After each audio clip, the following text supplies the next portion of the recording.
Hey everyone, मैं हूं गौरव मिश्रा और आप सभी का स्वागत करता हूं मैग्नेट ब्रेन्स पे। और आप सभी के सामने एक बेहद ही नए सेशन और दमदार सेशन के साथ मैं आ चुका हूं आज। और आज के सेशन में हम शुभारंभ करेंगे क्लास 11th के मैथ्स को और चैप्टर उठाने वाले हैं हम। पहला चैप्टर का नाम है सेट्स और इसका है ये इंट्रोडक्शन वीडियो। यानी कि इस वीडियो के अंदर हम समझेंगे कि सेट्स क्या होते हैं, उसको बढ़िया तरीके से इंट्रोड्यूस करेंगे। बेसिक कॉन्सेप्ट्स को इस वीडियो में हम क्लियर कर लेंगे। वीडियो बहुत जरूरी है अगर आप अपने क्लास 11th के मैथ्स को एक पॉजिटिव नोट पे स्टार्ट करना चाहते हैं तो। और ये सारी चीजें मैग्नेट ब्रेन्स आपको प्रोवाइड करवाता है फ्री ऑफ कॉस्ट। यानी कि मैग्नेट ब्रेन्स पे आपको ये सारे चैप्टर्स पढ़ने के लिए किसी भी तरीके का पेमेंट करने की जरूरत नहीं है। और ये सारी चीजें आप एक्सेस कर सकते हैं मैग्नेट ब्रेन्स के वेबसाइट पे, जो कि है www.magnetbrains.com। तो बिना देरी के सेशन को स्टार्ट कर देते हैं। सेशन का टारगेट ऑलरेडी बता चुका हूं, सेट्स का इंट्रोडक्शन वीडियो है ये। और यहां पे इंट्रोडक्शन के नाम पे एक बहुत बड़ा पैराग्राफ मैंने यहां पे लिख दिया। तुम पैराग्राफ का टेंशन मत लो। बेसिकली इस पैराग्राफ में बस इतनी सी बात लिखी है कि सेट्स को किसने डिस्कवर किया, कैसे ये सेट्स की स्टडी चालू हुई। आपके लिए कोई रिलेवेंट नहीं है, आप तो परेशान मत हो। आपके लिए सेट्स मैंने चालू किया, सेट्स की स्टडी मैंने चालू की, तो आप मुझसे सीख लीजिए। चैप्टर की शुरुआत यहां पे दमदार तरीके से हो जाएगी। तो इसको हम करते हैं स्किप। फिर भी आप यहां पे पढ़ लो, वीडियो को पॉज करके, फायदेमंद रहेगा। भैया जो चीज पढ़ रहे हैं उसके बारे में थोड़ा तो आइडिया रहे, तो वीडियो को करिए पॉज और इस चीज को फटाफट आप रीड कर लीजिए। चलिए, तो आई होप आपने रीड कर लिया होगा। और यहां पे मैं इंट्रोडक्शन अब स्टार्ट कर रहा हूं और यहां पे आता है डेफिनेशन। जी हां भैया, ये जो सेट वर्ड है इसका डेफिनेशन क्या है सर, ये तो जरा बताइए। सेट वर्ड्स क्या समझते हो? सेट हो गए ऐसा तो नहीं समझ रहे हो भैया। सेट जो है ना, मैथ्स का एक फंडामेंटल कॉन्सेप्ट है। क्या है? Fundamental concept. इसको सीख लिया, कहानी आसान हो गई। नहीं सीखा, कहानी मुश्किल हो गई। तो सेट का डेफिनेशन बच्चों ये होता है, set is a well defined collection of objects. यहां पे जो आपको बातें बड़ी मामूली लग रही हैं, यहां पे सबसे पहला शब्द जो है बच्चों वो है कलेक्शन। सेट क्या है? तो सेट होता है बच्चों एक कलेक्शन। जैसे कि आप कलेक्शन करते हैं ना जीवन में, कुछ लोग कलेक्शन करते हैं बाइक का, कुछ लोग कलेक्शन करते हैं कार का, कुछ लोग कलेक्शन करते हैं वो जो स्टैंप पेपर आते हैं ना उसका। तो सेट भी बच्चों एक कलेक्शन है। किसका कलेक्शन है? तो वेल डिफाइंड ऑब्जेक्ट्स का। भैया कलेक्शन किसी चीज का करोगे ना, उस चीज को क्या बोलोगे? ऑब्जेक्ट बोलोगे। तो सेट भी कलेक्शन है। किसका कलेक्शन है? तो सर ऑब्जेक्ट्स का कलेक्शन है। और सेट में, मैथ्स में जब सेट पढ़ते हो तो ये ऑब्जेक्ट्स होते हैं आपके नंबर्स। ऑब्जेक्ट्स क्या होते हैं बच्चों?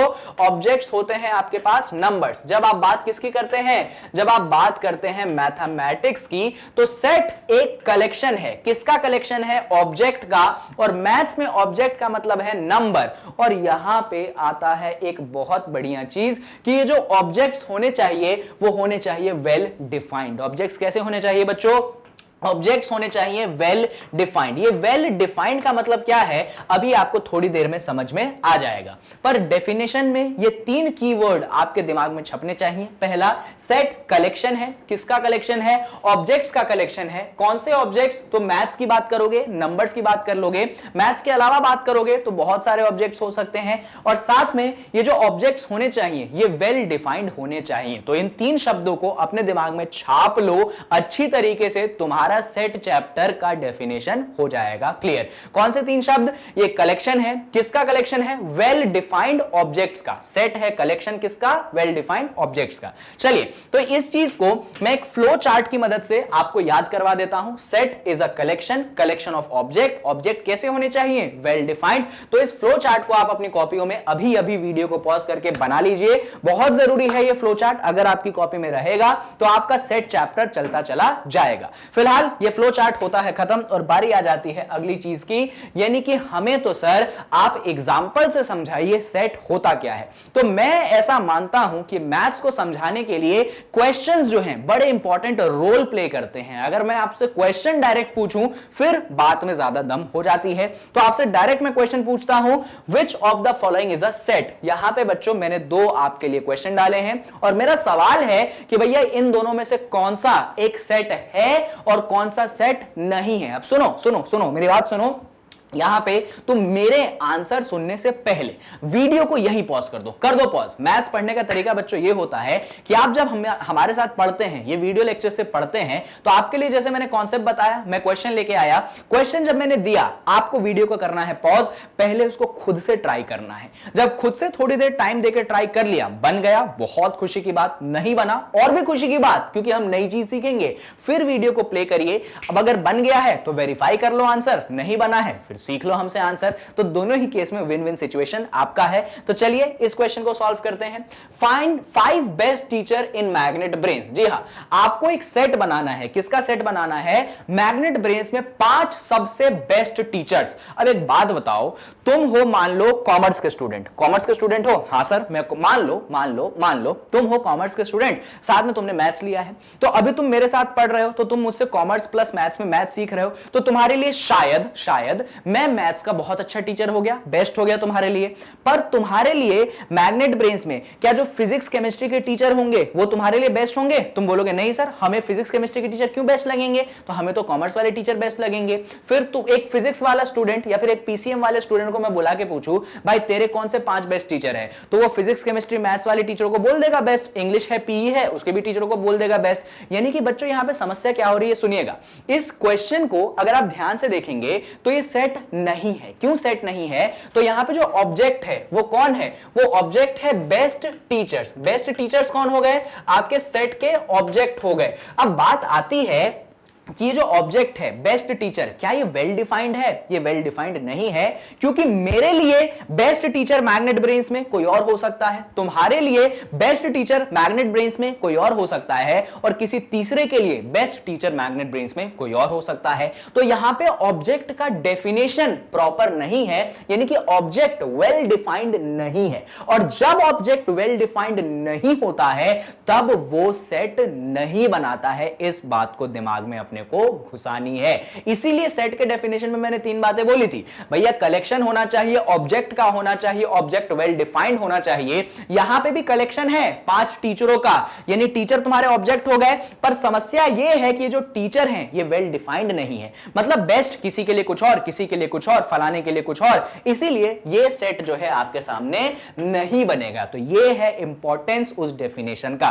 फिलहाल 10 kind people in Bhopal, kind मतलब दयालु, जो तुम पे दया कर देते हैं। तुम एग्जाम में कुछ नहीं लिख के आए होगे अभी 10th में, फिर भी तुमको नंबर दे दिए हैं, मजाक में बोल रहा हूं, सीरियस मत लेना, वो कहलाते हैं दयालु पीपल। अब तुमको बोला गया कि 10 दयालु पीपलों का सेट बनाना है, 10 काइंड पीपल का सेट बनाना है जो कि भोपाल में रहते हैं। भैया मैग्नेट ब्रेन्स भोपाल में बेस्ड है, तो भोपाल की बातें मैं कर रहा हूं। अब बात है यार 10 दयालु पीपल को ढूंढूंगा मैं कैसे? मेरे लिए जिस बंदे ने मेरे को नंबर दिए वो मेरे लिए दयालु हो गया, तुम्हें जिस बंदे ने तुम्हें अच्छे नंबर दे दिए वो तुम्हारे लिए दयालु हो गया, यानी अपने रेफरेंस में अलग अलग बंदा दयालु होता है। तो यहां पे अगेन जो तुम्हारा ऑब्जेक्ट है काइंड पीपल, ये ऑब्जेक्ट हो गया कौन? ऑब्जेक्ट हो गया आपके पास काइंड पीपल, ये आपका वेल डिफाइंड नहीं है। मेरे लिए दयालु कोई और हो सकता है, तुम्हारे लिए दयालु कोई और हो सकता है, भैया किसी और के लिए दयालु कोई और हो सकता है। इसे ही कहते हैं कि object is not well defined, और जब ऑब्जेक्ट वेल डिफाइंड नहीं होता है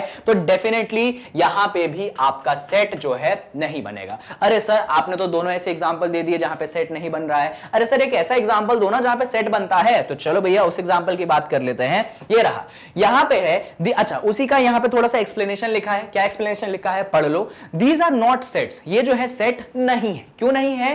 here the object is not well defined, क्योंकि यहां पे जो ऑब्जेक्ट है वो वेल डिफाइंड नहीं है, अच्छी तरीके से डिफाइंड नहीं है। बढ़िया, चलिए अब आ जाते हैं कुछ ऐसे एग्जांपल पे जो कि सेट हैं। तो सवाल वही है मेरा वापस से, which of the following are sets. तो अगेन यहां पे आपके सामने 4 सवाल है, आपको बताना है इसमें से कौन सेट है और कौन सेट नहीं है। अब सुनिएगा मेरी बात ध्यान से, वापस से वीडियो को पॉज करो, खुद ईमानदारी से सॉल्व करो, और फिर जब ईमानदारी से ट्राई करते करते सवाल बन जाए तो वेरीफाई कर लेना, नहीं बन जाए तो प्ले करके सुन लेना। तो कर लिया ट्राई। चलो मैं बताता हूं। पहला, odd natural number less than 10। Odd number, अब इवन नंबर तो यार समझते होगे, 10वीं से 11वीं में आ गए, इतना तो समझते होगे।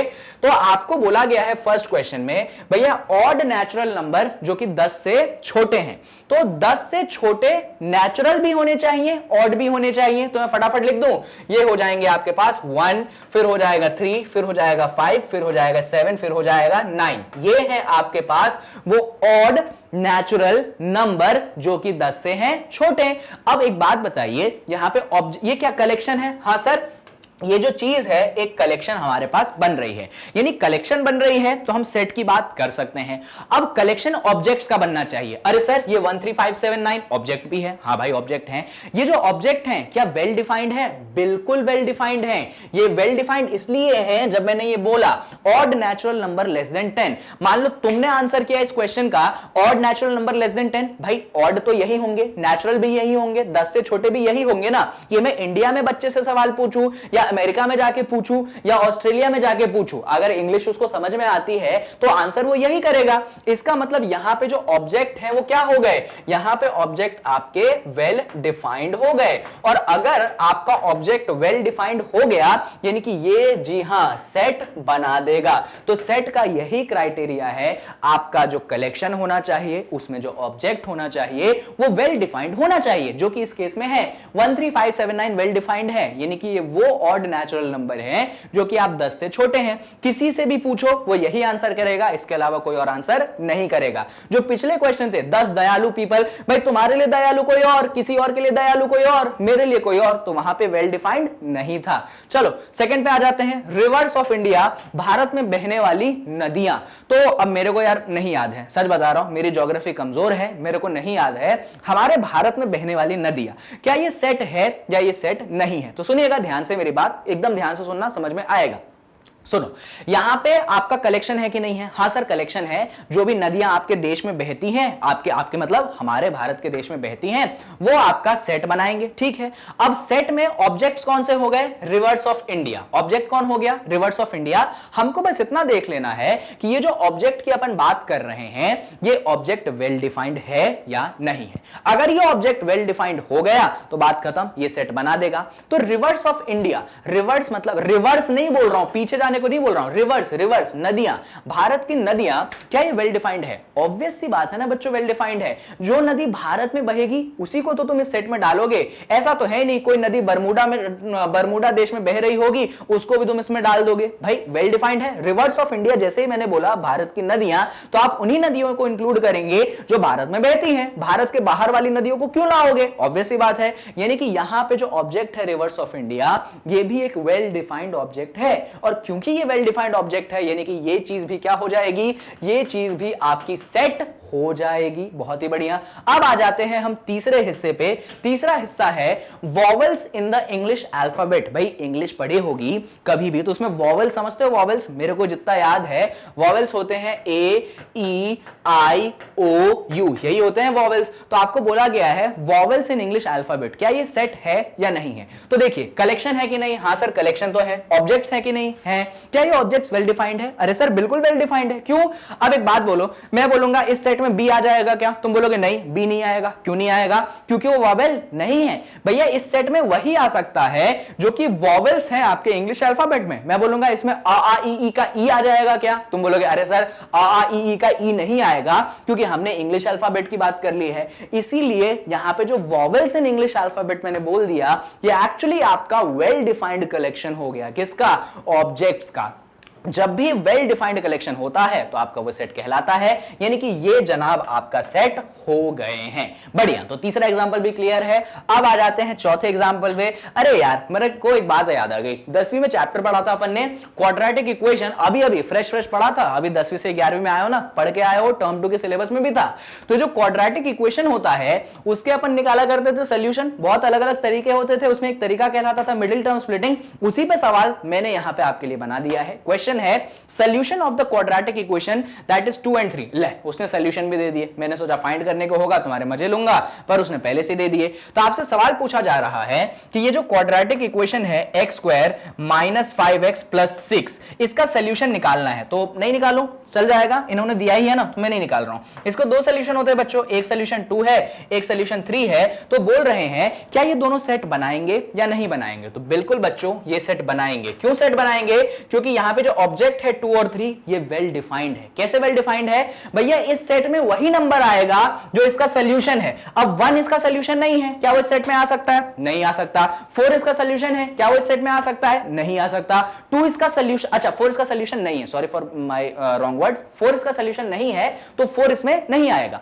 2 इसका सॉल्यूशन है तो 2 इसमें आ जाएगा। 3 इसका सॉल्यूशन है तो 3 उसमें आ जाएगा। यानी कि यहां पे भी जो आपका ऑब्जेक्ट है ये प्रॉपरली यानी कि वेल डिफाइंड है, और जब भी ऑब्जेक्ट वेल डिफाइंड रहेगा वो चीज आपका सेट बनाएगा ही बनाएगा। यानी कि यहां पे जो 4 एग्जांपल दिए ना मैंने, ये चारों के चारों एग्जाम्पल आपके सेट थे, और इससे पहले 2 एग्जाम्पल मैंने दिए थे जो कि सेट्स नहीं थे। चलिए फिलहाल यहां पे जो सेट का इंट्रोडक्शन है, आई होप कि आपको समझ में आ रहा होगा, कहीं कोई परेशानी नहीं होगी। अगर मेरी वीडियो तेज लग रही है आपको, तो आप जानते हैं सेटिंग में प्लेबैक का ऑप्शन होता है, उसको 0.75 पे कर लीजिए, आपको धीरे लगने लगेगी। और अगर बहुत ही धीरे लग रही है तो सेटिंग्स में प्लेबैक में जाके 1.5 कर दो तो तेज लगने लगेगी। तो अपने हिसाब से चलो, क्योंकि मैं मेरे हिसाब से ही चल पाऊंगा, आप मेरे सामने वर्चुअली भी नहीं हो, ये वीडियो प्रीमियर हो रही होगी, लाइव भी नहीं है, तो यहां पे मैं मेरे हिसाब से चल पाऊंगा, जो मेरा पेस है उसी हिसाब से चल पाऊंगा। तो इसीलिए YouTube जो है ना, टेक्नोलॉजी बहुत बढ़िया है भाई। टेक्नोलॉजी में जाओ ना, मैं तेज लग रहा हूं, धीरे कर लो, धीरे कर लो, धीरे लग रहा हूं, तेज कर लो।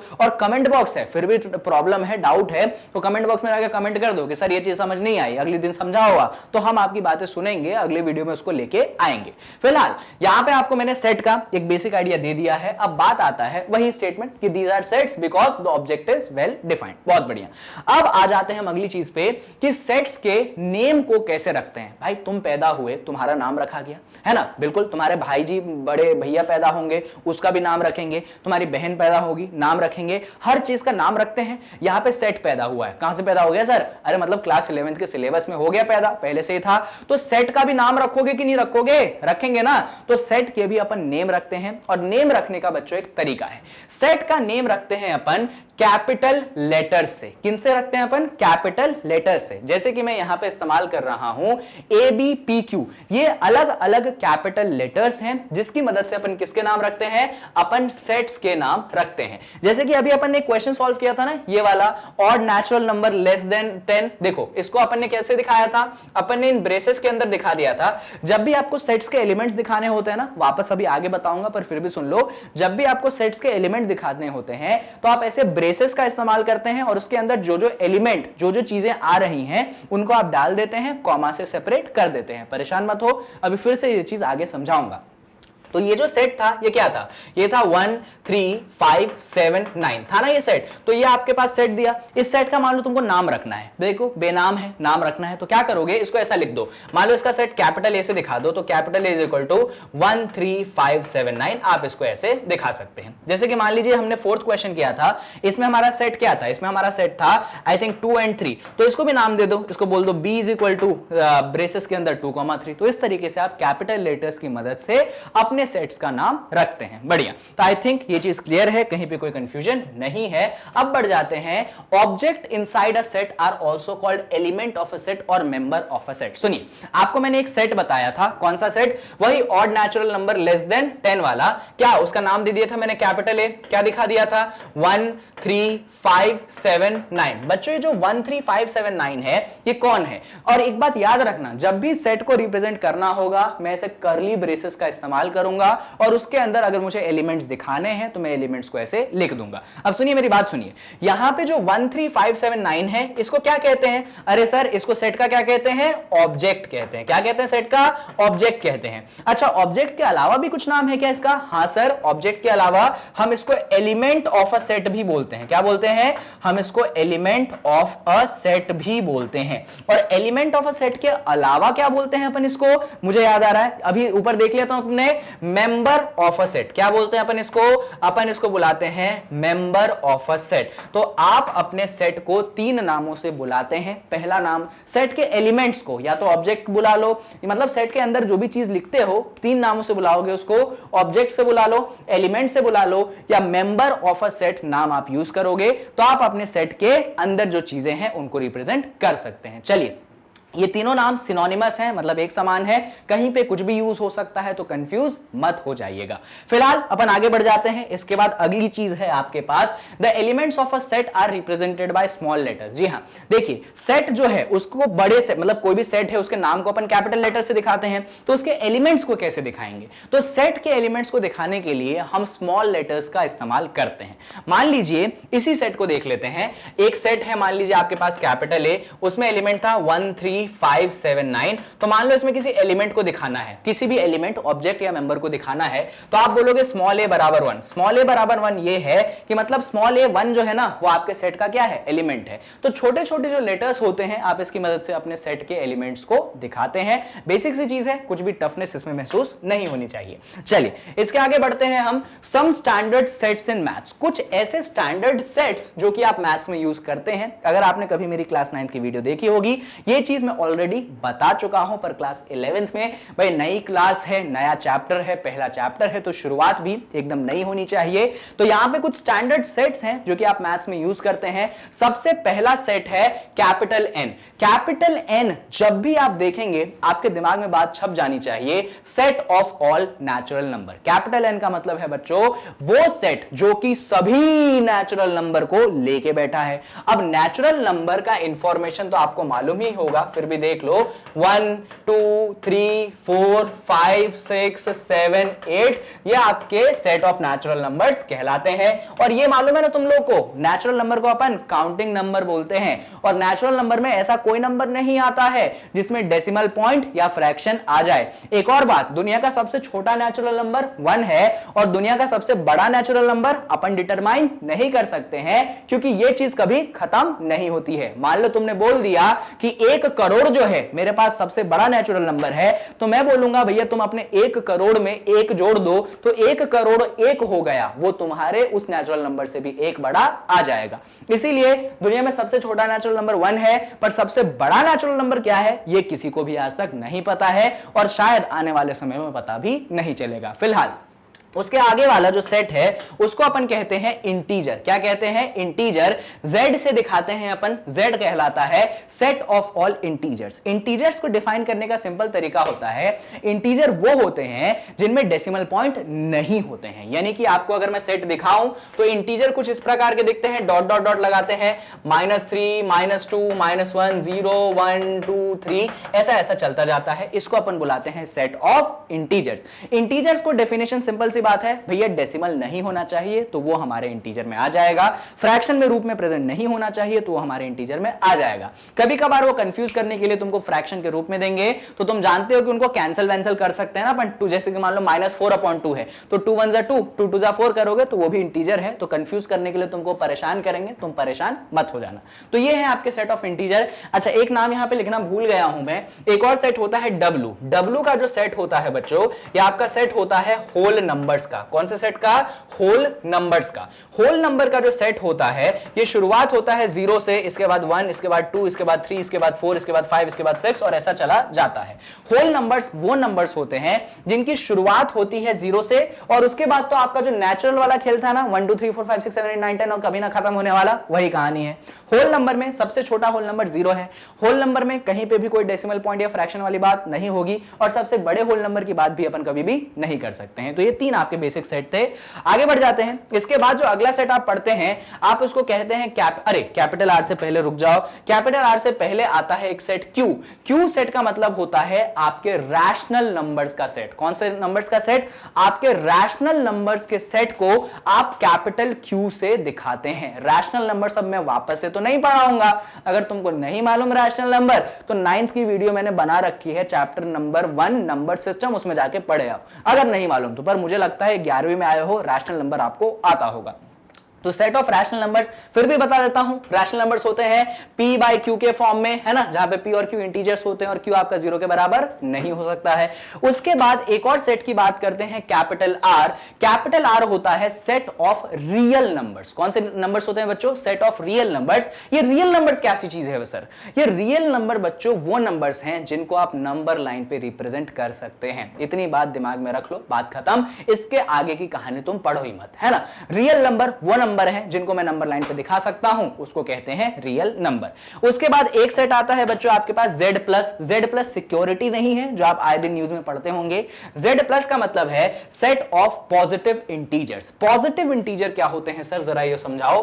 तो पॉजिटिव इंटीजर का मतलब होता है बच्चों 1 2 3 4 5 6, ये कहलाते हैं आपके पॉजिटिव इंटीजर। अरे सर 0 को नहीं डाला आपने। बच्चों ये बेवकूफी कभी मत करना। 0 एक न्यूट्रल नंबर है। 0 पॉजिटिव नहीं है, 0 नेगेटिव नहीं है, 0 क्या है? न्यूट्रल है। भैया 0 कहां आता है? बीच में रहता है 0, इधर रहता है पॉजिटिव, इधर रहता है नेगेटिव। तो काहे का 0 को तुम पॉजिटिव बोल रहे थे भाई? 0 तुम्हारा न्यूट्रल नंबर है, याद रख लेना इस बात को। तो ये है तुम्हारा पॉजिटिव नंबर्स का, पॉजिटिव इंटीजर का 1 2 3 4 5 6 7 8 9 10 कभी खत्म नहीं होने वाला है। सबसे छोटा पॉजिटिव इंटीजर तुम्हारे पास 1 होता है। सबसे बड़ा पॉजिटिव इंटीजर क्या होगा ये तो भगवान भी नहीं जानते हैं। चलिए इसके बाद हम एक नए सेट पे पहुंच जाते हैं जिसको Q+ कहते हैं। अब देखिए Q का मतलब समझ गए थे ना, set of all rational number. तो Q+ का क्या मतलब है? Q+ का मतलब है set of all positive rational numbers. तो ज्यादा इंट्रोडक्शन इसकी जरूरत मुझे लगती नहीं है। उसके बाद एक आ जाता है R+। देखिए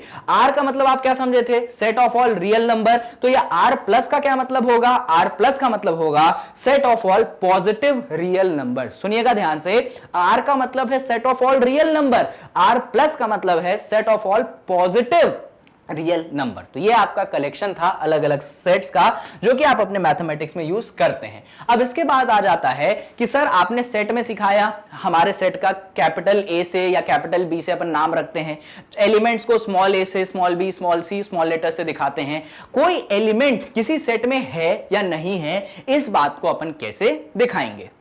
देखिए होता क्या है, मान लीजिए यहां पे अपन डेफिनेशन एक पढ़ते हैं, if A is an element of set A we say that A belongs to A। सुनिए, मान लीजिए आपका A जो है सेट A है, ठीक है, उसको ऐसे अपन ने दिखा दिया, उसमें A जो है एक एलिमेंट है। A क्या है? उस सेट का एलिमेंट है।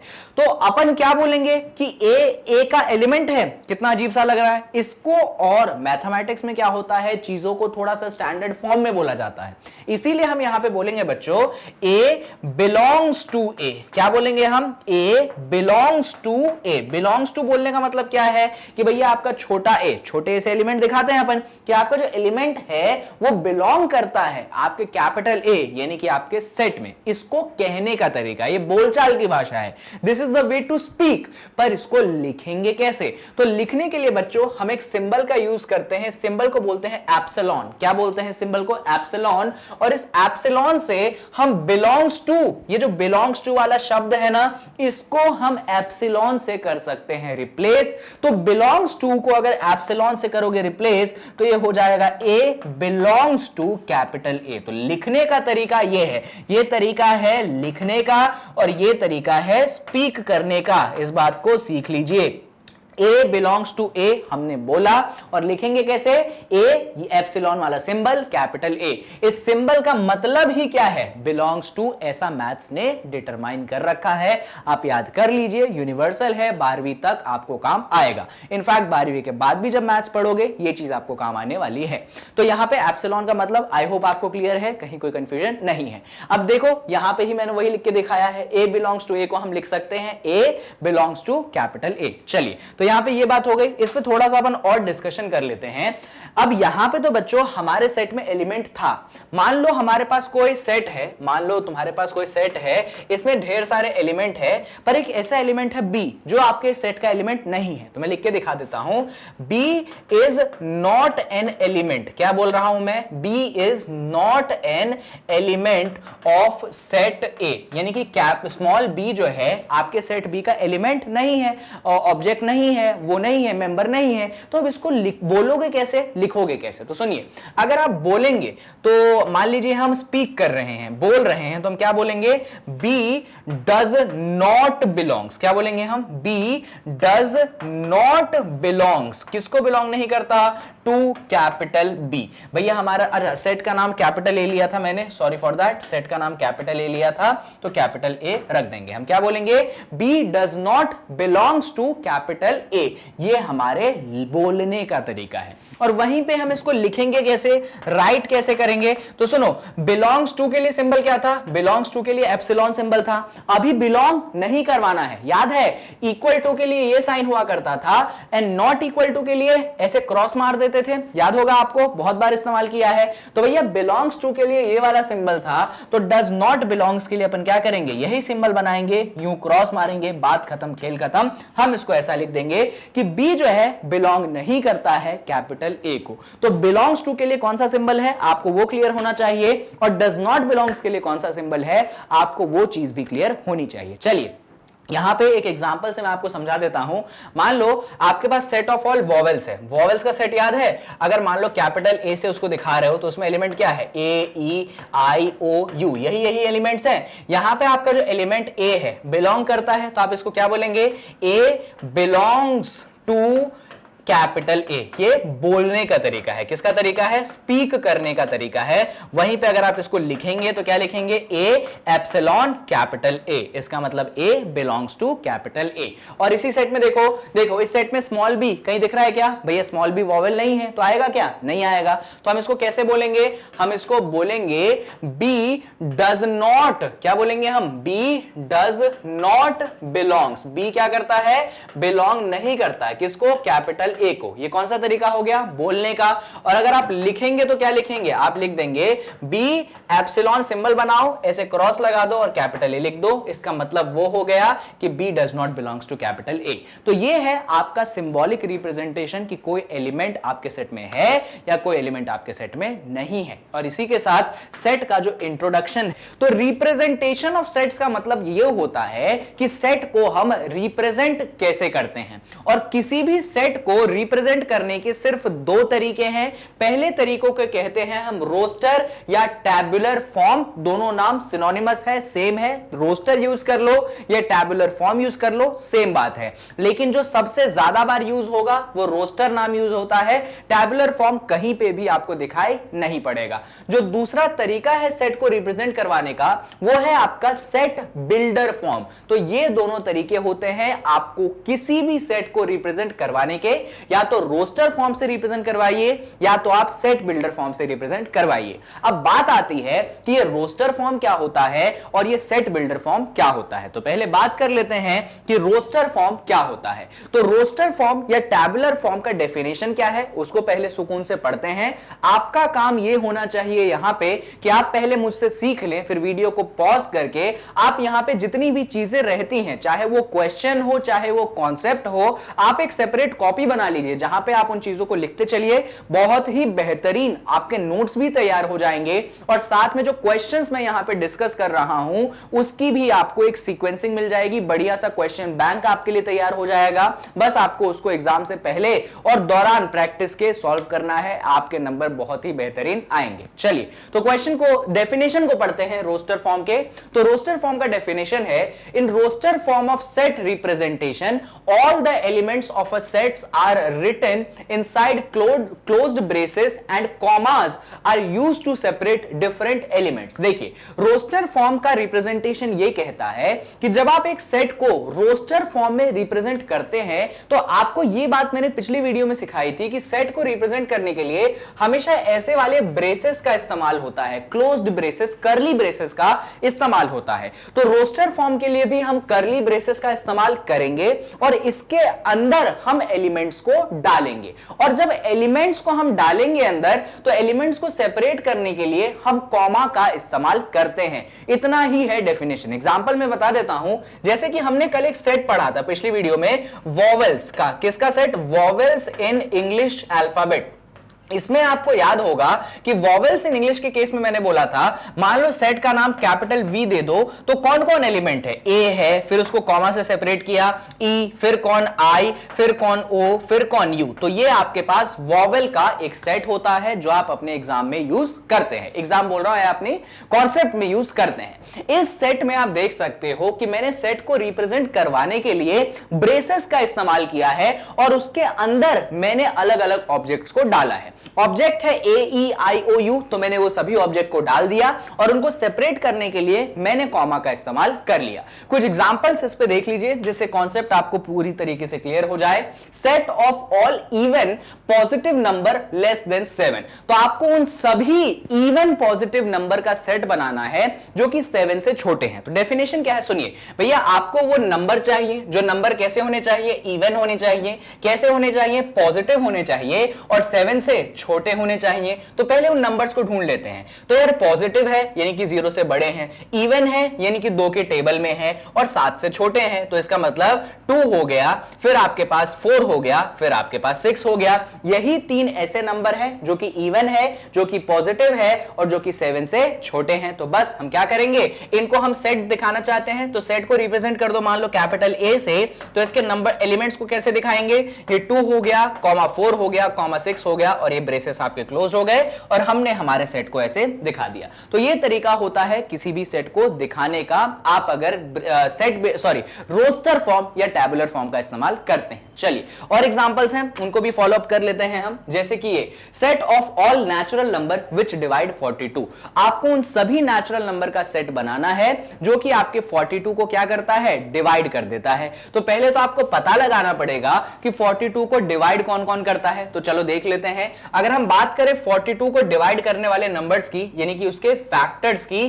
तो 1 है जो कि 42 को डिवाइड कर देता है, 2 है वो भी 42 को डिवाइड कर देगा, 3 जो है वो भी 42 को डिवाइड कर देगा एंड आई थिंक 4 भी करेगा क्या, नहीं 4 नहीं करेगा, 5 नहीं करेगा, 6 कर देगा इसको डिवाइड, 7 कर देगा इसको डिवाइड, 7 के बाद 8, 9, 10, 11, 12 और 13 नहीं करेगा, क्या 14 करेगा, हां बिल्कुल हमारा 14 भी डिवाइड कर देगा।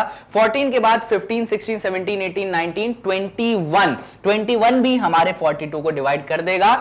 इसके अलावा और कोई नंबर नहीं है सर, एक और नंबर है 42, खुद 42 को आपको डिवाइड कर देगा। तो इस तरीके से वो सारे नंबर्स हमको मिल गए जो कि 42 को डिवाइड करेंगे। 1 है, 2 है, 3 है, 6 है, 7 है, देन आपके पास 14 है, 14 3 जा 42, फिर 21 है और फिर आपके पास फाइनली 42 है। तो मान लो इस सेट को आप बी से दिखाते हैं, कैपिटल लेटर्स का आप इस्तेमाल करते हैं, तो एलिमेंट्स को कैसे दिखाएंगे, 1 हो गया, कॉमा के बाद 2, कॉमा के बाद 3, इसके बाद आपने दिखा दिया 6 को, देन अगेन कॉमा लगाया 7, कॉमा लगाया 8, अरे 8 तो है ही नहीं तो 8 क्यों डाला, कॉमा 7 के बाद आपके पास 14, 14 के बाद 21 एंड 21 के बाद फाइनली आपके पास आ चुका है 42। ये है आपके पास वो सेट जो कि नेचुरल नंबर का है और 42 को डिवाइड करता है। और हमने इसमें कौन सा रिप्रेजेंटेशन यूज किया है, तो हमने इसमें रोस्टर फॉर्म का रिप्रेजेंटेशन यूज किया है। रोस्टर फॉर्म की जगह आप दूसरा नाम यूज कर सकते हैं, कौन सा, टैबुलर फॉर्म का रिप्रेजेंटेशन हमने यहां पे यूज किया है। चलिए आई होप आपको रोस्टर फॉर्म या टैबुलर फॉर्म क्लियर है, कहीं कोई कंफ्यूजन नहीं है। और भी डिस्कशन इस पे देख लेते हैं जरा, और क्या क्या बातें हो सकती हैं। अब यहां पे कुछ इंपॉर्टेंट पॉइंट्स आते हैं जो कि आपके रोस्टर फॉर्म से रिलेटेड होते हैं। सबसे पहला point, in roster form the order in which elements are listed is immaterial. भैया आप रोस्टर फॉर्म में जब एलिमेंट्स को लिखते हैं तो उन एलिमेंट्स का क्या ऑर्डर होता है वो से कोई भी फर्क नहीं पड़ता है। जैसे कि इसी ये वाले सेट को देख लो, set of all natural number which divide 42, इसका सेट हमारे पास था बी और हमने इसमें लिखा था 1, फिर 2, फिर 3, फिर हमने डाल दिया था शायद 6, फिर डाल दिया था 7, फिर डाल दिया था हमने कितना 14, फिर हमने 21 डाला था और फिर हमने शायद 42 डाला था। यही एलिमेंट्स थे, आई होप कि यही थे, कुछ गलती हो गई हो तो आप उसको देख लेना।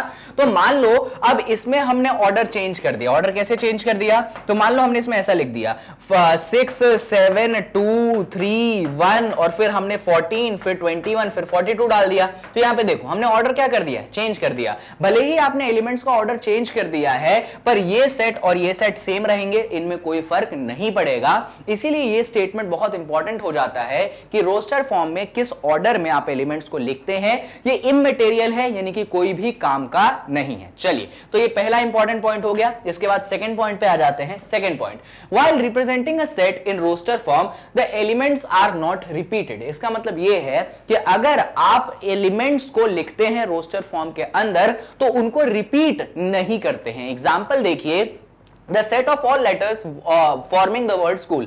आपको उन सभी लेटर्स का सेट बनाना है जो कि वर्ड स्कूल को फॉर्म करता है। तो वर्ड स्कूल में कौन कौन से लेटर है, मान लो इस सेट को मैं सी बोल देता हूं, तो इसमें कौन कौन से लेटर है? आप बोलोगे सर एक एस है, फिर कौन है, फिर सी है, फिर कौन है, फिर एच है, फिर कौन है, फिर ओ है। अरे सर एक और ओ है, लेकिन क्या हो जाएगा, ओ दो बार रिपीट हो जाएंगे। इसीलिए हमने यहां पे ऑलरेडी पॉइंट दिया है कि आपके रोस्टर फॉर्म के अंदर आप लेटर्स को रिपीट नहीं करते हैं। तो एस सी एच ओ कर दिया, दूसरा ओ लिखने की जरूरत नहीं है, आप सिर्फ एक एल लिखेंगे और आपका सेट जो है बनके तैयार है रोस्टर फॉर्म में या टैबुलर फॉर्म में। तो ये आपको ध्यान रखना है कि रोस्टर फॉर्म या टैबुलर फॉर्म में आप सेट को कैसे दिखाते हैं। पहला डेफिनेशन ये कि ऑर्डर का कोई फर्क नहीं पड़ता, दूसरा आप एलिमेंट्स को रिपीट नहीं करते हैं। एग्जांपलों को भी थोड़ा बहुत ध्यान रख लीजिएगा। चलिए इसके बाद अगली चीज की बात कर लेते हैं।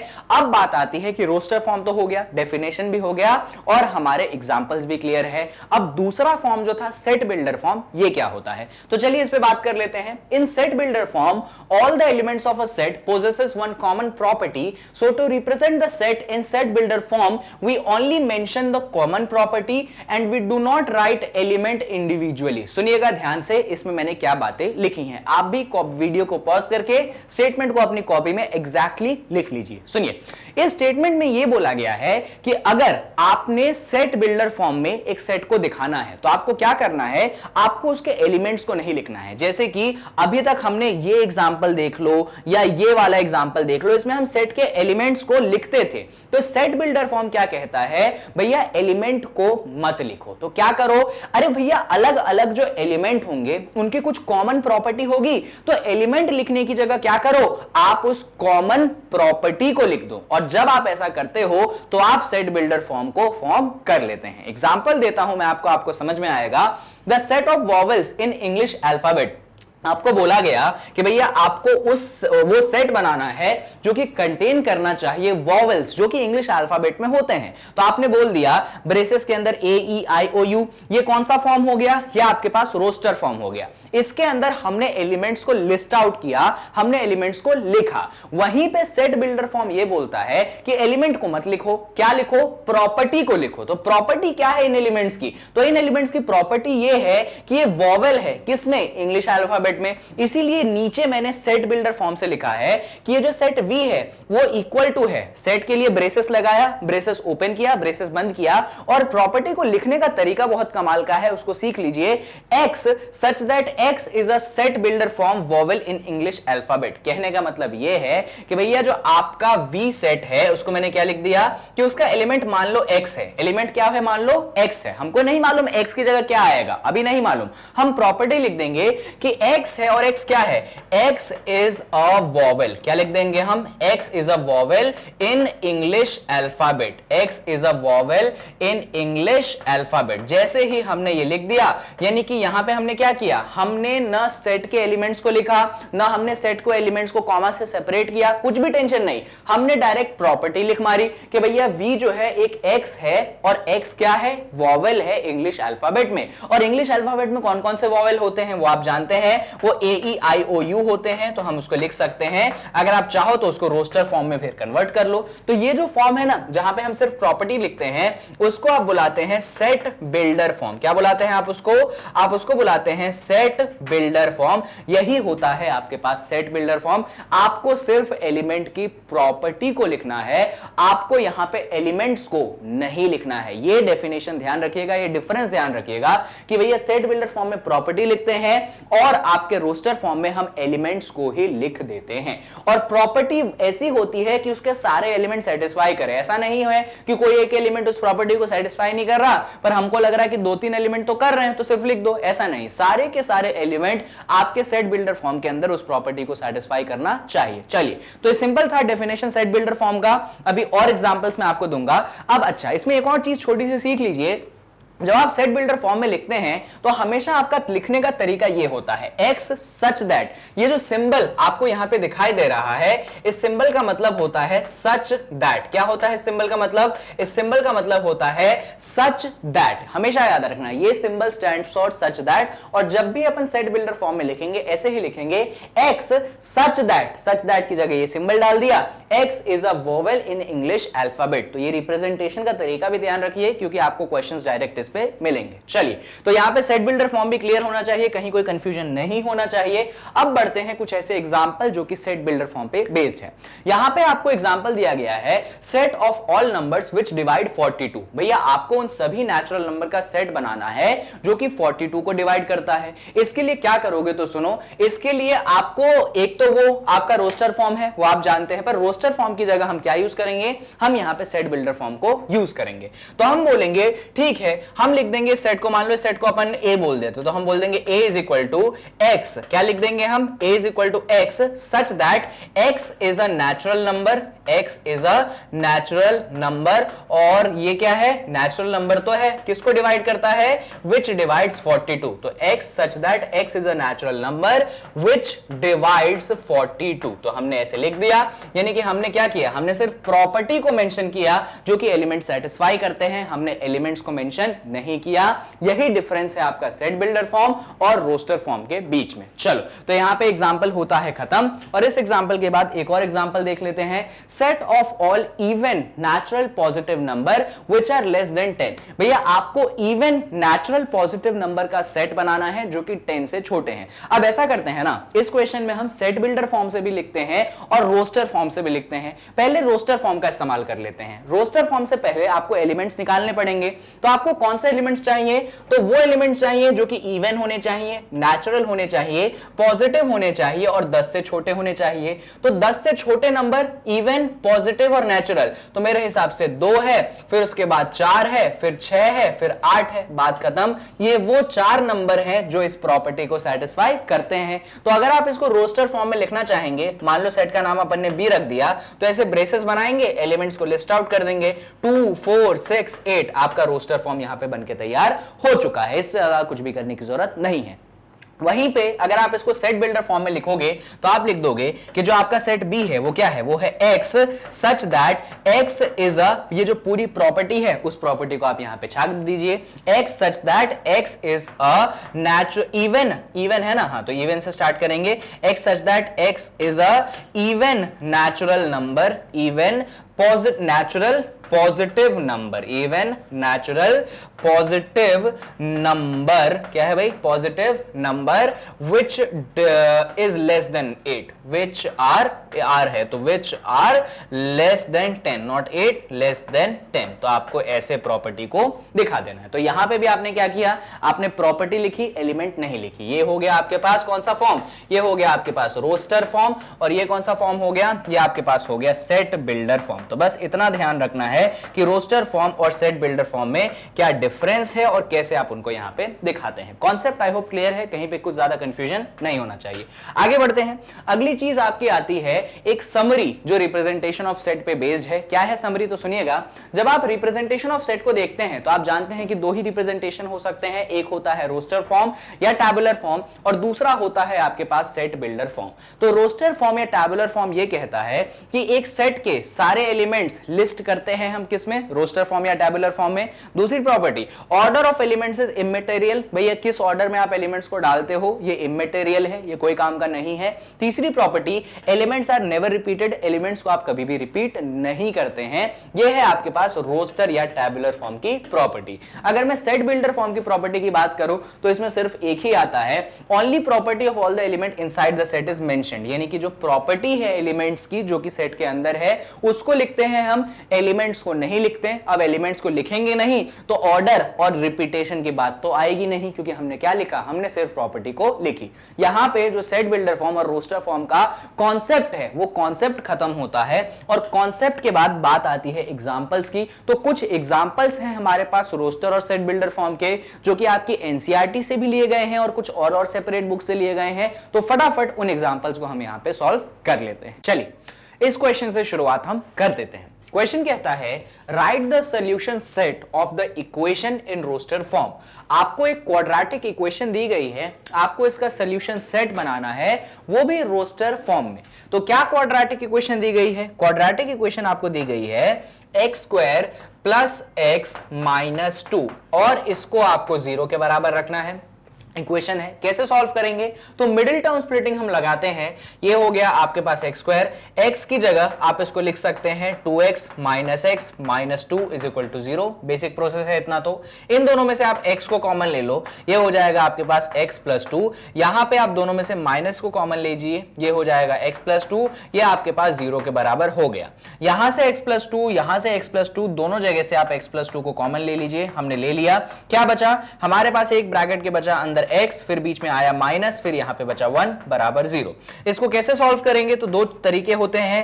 पहला x प्लस 2 को आप 0 के बराबर रख दीजिए और दूसरा x माइनस 1 को आप 0 के बराबर रख दीजिए। इसको जब आप सॉल्व करेंगे तो x की वैल्यू आपको मिल जाएगी -2 और जब आप इसको सॉल्व करेंगे तो आपको x की वैल्यू मिल जाएगी 1। तो आपने x की दोनों ही वैल्यू निकाल ली, एक वैल्यू -2 है, एक वैल्यू 1 है। आपको इस क्वाड्रेटिक इक्वेशन के सॉल्यूशन को रोस्टर फॉर्म में दिखाना है। तो मान लो एक सेट का नाम आपने रख दिया A और इसमें एलिमेंट्स क्या आएंगे? एक एलिमेंट है -2, दूसरा एलिमेंट है 1। रोस्टर फॉर्म में एलिमेंट्स को हम लिखते हैं तो हमने लिख दिया -2, 1 और ऐसा लिखते ही हमारा क्वेश्चन हो चुका है खत्म। सिंपल क्वेश्चन था, बस रोस्टर फॉर्म को समझाने की एक कोशिश थी। आगे बढ़ते हैं क्वेश्चन नंबर 2 पे। ये रहा आपके पास क्वेश्चन नंबर 2। क्वेश्चन नंबर 2 कहता है write the set x such that x is a positive integer and x square less than 40 in roster form। अब आपसे यहां पे ऑलरेडी ये जो फॉर्म यहां पे आप देख सकते हो, ये कौन सा फॉर्म है? तो ये आपके पास एक सेट बिल्डर फॉर्म दिया गया है और आपको सेट बिल्डर फॉर्म देने के बाद आपसे डिमांड की जा रही है कि आप रोस्टर फॉर्म में आंसर करिए। सेट बिल्डर फॉर्म में यह बोला गया है कि आपका जो सेट है उसमें जो एलिमेंट है एक पॉजिटिव इंटीजर है और जब उसका होल स्क्वायर करते हो तो 40 से छोटा आता है। तो इतना हमको समझ में आ गया कि x कौन है? x तो एक इंटीजर है, वो भी कौन सा? पॉजिटिव वाला, और उनका होल स्क्वायर करने से 40 से छोटा आना चाहिए। तो हम x की अलग अलग वैल्यूज देखते हैं। जैसे कि हमने x की सबसे पहली वैल्यू देखी 1, क्योंकि पॉजिटिव है इसलिए 0 से तो शुरू नहीं हो सकता। और भी वैल्यू हो सकती है हमारे पास 2, और हो सकता है हमारे पास 3, फिर हो जाएगा हमारे पास 4, फिर हो जाएगा 5, फिर हो जाएगा 6 और एक हो जाएगा हमारे पास यहां पे 7। तो हमारे पास ये अलग अलग वैल्यूज हैं किसकी? इंटीजर की। अब हमको ये भी देखना है कि इनका होल स्क्वायर 40 से कम है या नहीं। तो जब आप यहां पे 1 का होल स्क्वायर करेंगे तो आपको आंसर 1 मिलेगा जो कि 40 से छोटा है। इसका मतलब ये एलिमेंट चल जाएगा, कोई दिक्कत की बात नहीं है। यानी कि हम अगर सेट का नाम B दे दे तो इस सेट B में पहला एलिमेंट कौन सा आ जाएगा? वो 1 आ जाएगा। हमने एक कॉमा लगा दिया। यहां पे आपके पास 2 है, अगर आप 2 का होल स्क्वायर करेंगे आपको 4 मिलेगा। 4 भी 40 से छोटा है, इसका मतलब इस सेट के अंदर 2 भी आ जाएगा, कोई दिक्कत की बात नहीं। फिर अगला एलिमेंट 3 है, तो आप अगर 3 का होल स्क्वायर करेंगे तो आपको 9 मिलेगा। 9 जो है वो भी 40 से छोटा है, यानी कि सेट के अंदर आपके पास 3 वाला एलिमेंट भी हो जाएगा। गलती से 9 को मत डाल देना भैया, हमें होल स्क्वायर को नहीं डालना है, हमें वो एलिमेंट डालना है जिसका होल स्क्वायर 40 से छोटा है। फिर आप बात करेंगे 4 की। अगर 4 का यहां पे आप होल स्क्वायर करते हैं तो आपको मिलता है 16 और 16 भी 40 से छोटा है। इसका मतलब 4 जो है वो भी आपके सेट के एलिमेंट में आ जाएगा। 4 के बाद बात आती है 5 की। अगर 5 का यहां पे स्क्वायर करोगे तो आपको मिल जाएगा 25। 25 भी 40 से छोटा है, इसका मतलब आपके सेट में 5 भी यहां पे आ जाएगा। फिर बात आती है 6 की, तो 6 का भी आप होल स्क्वायर कर दीजिए। 6 का होल स्क्वायर आपको 36 मिलेगा।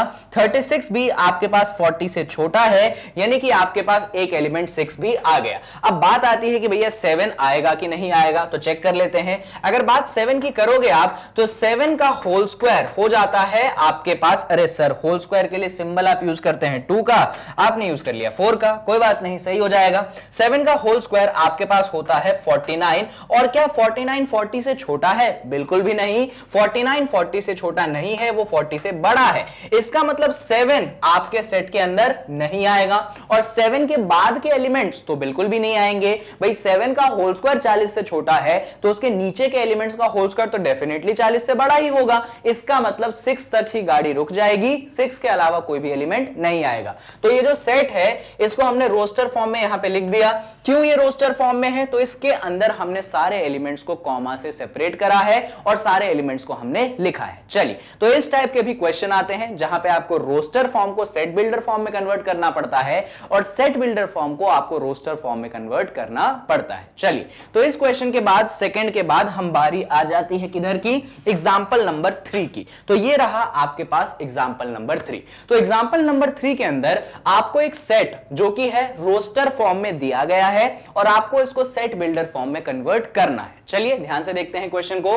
तो क्या है सेट के अंदर के एलिमेंट्स? तो अंदर के एलिमेंट्स है आपके पास 1 4 9 है, फिर 16 है, फिर 25 है, और ये ऐसे कंटिन्यू हो रहा है। यहां पे एक बड़ी इंपॉर्टेंट चीज है कि ये सेट कभी खत्म नहीं हो रहा है, ये हमेशा कंटिन्यू है, क्योंकि इसीलिए मैंने डॉट डॉट डॉट बनाए हैं। जैसे याद होगा ना, नेचुरल नंबर के सेट में भी मैंने डॉट डॉट डॉट बना देता था क्योंकि वो सेट कभी भी खत्म नहीं होती थी। सिमिलरली इस सेट के अंदर भी मैंने डॉट डॉट डॉट बनाया है, यानी कि ये सेट भी खत्म नहीं हो रहा है। फिलहाल ये तो हमारा रोस्टर फॉर्म है, हमको चाहिए सेट बिल्डर फॉर्म। तो अगर इस सेट के एलिमेंट्स को देखूं, जैसे कि पहला एलिमेंट 1 है, तो 1 हमें कब मिलता है? जब मैं 1 का होल स्क्वायर करता हूं। अगला एलिमेंट 4 है, 4 मुझे कब मिलता है? जब मैं 2 का होल स्क्वायर करता हूं। अगला एलिमेंट 9 है, 9 मुझे तब मिलता है जब मैं 3 का होल स्क्वायर करूंगा। फिर 16 है, 16 मुझे तब मिलेगा जब मैं 4 का होल स्क्वायर करूंगा। फिर मेरे पास 25 है, 25 मुझे तब मिलेगा जब मैं 5 का होल स्क्वायर करूंगा, और इस तरीके से ये प्रोसेस चलता चला जा रहा है। यानी कि जितने भी एलिमेंट्स इसके अंदर है वो आपके काउंटिंग नंबर्स या फिर नेचुरल नंबर के होल स्क्वायर हैं। अगर मैं आगे के एलिमेंट्स लिखना चाहूं तो देखो 1 2 3 4 5 6 तक 5 तक पहुंच गया हूं। अगला एलिमेंट होगा 6 का होल स्क्वायर 36, वो भी हमारे सेट के अंदर आएगा।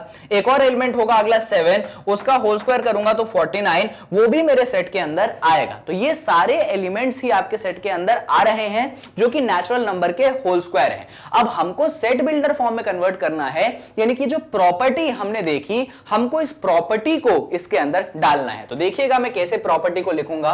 सेट का नाम ए है, तो मैं लिखूंगा a is equal to x, और x कैसा है?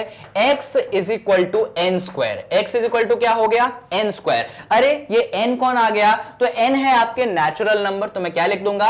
x is such that x is equal to n square, और यहां पे x क्या हो गया? मेरा नेचुरल नंबर हो गया। ऐसे मैं क्लोज कर दूंगा।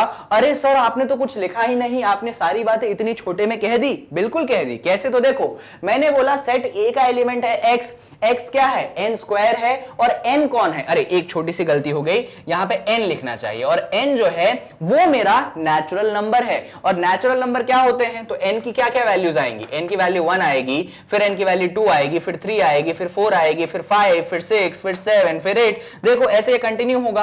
और मेरा एलिमेंट क्या है? मेरा एलिमेंट है x, और x क्या है? x है n स्क्वायर, यानी कि 1 का स्क्वायर करूंगा 1 मिलेगा, 2 का स्क्वायर करूंगा 4 मिलेगा, 3 का स्क्वायर करूंगा 9 मिलेगा, 4 का 16, 5 का 25, 6 का 36। तो एलिमेंट्स मुझे मिलते जा रहे हैं। ये सारे मेरे सेट के ही एलिमेंट है, बस मेरा लिखने का तरीका ये है। तो यहां पे मैंने एलिमेंट्स को नहीं लिखा, यानी कि ये जो फॉर्म हो गया वो मेरा कौन सा फॉर्म हो गया? ये मेरा सेट बिल्डर फॉर्म हो गया। तो यही होता है आपके सेट का सेट बिल्डर फॉर्म, जहां पे एलिमेंट्स को लिखने की जगह मैंने उसको एक प्रॉपर्टी में कन्वर्ट कर दी। और कौन सी प्रॉपर्टी? भैया एलिमेंट ऐसा है कि वो n स्क्वायर है, और जो n है वो नेचुरल नंबर के बिलोंग करता है, वो नेचुरल नंबर के बराबर है। और नेचुरल नंबर का आप सेट जानते हैं, तो बस n की वैल्यू 1 2 3 4 5 6 7 8 कभी खत्म नहीं होगी, और ये सेट के भी एलिमेंट्स कभी खत्म नहीं होंगे। चलिए, तो रोस्टर फॉर्म से भी हम सेट बिल्डर फॉर्म में कन्वर्ट करना सीख चुके हैं। अब एक और एग्जांपल हम कर लेते हैं। यहां पे हमें जो सेट है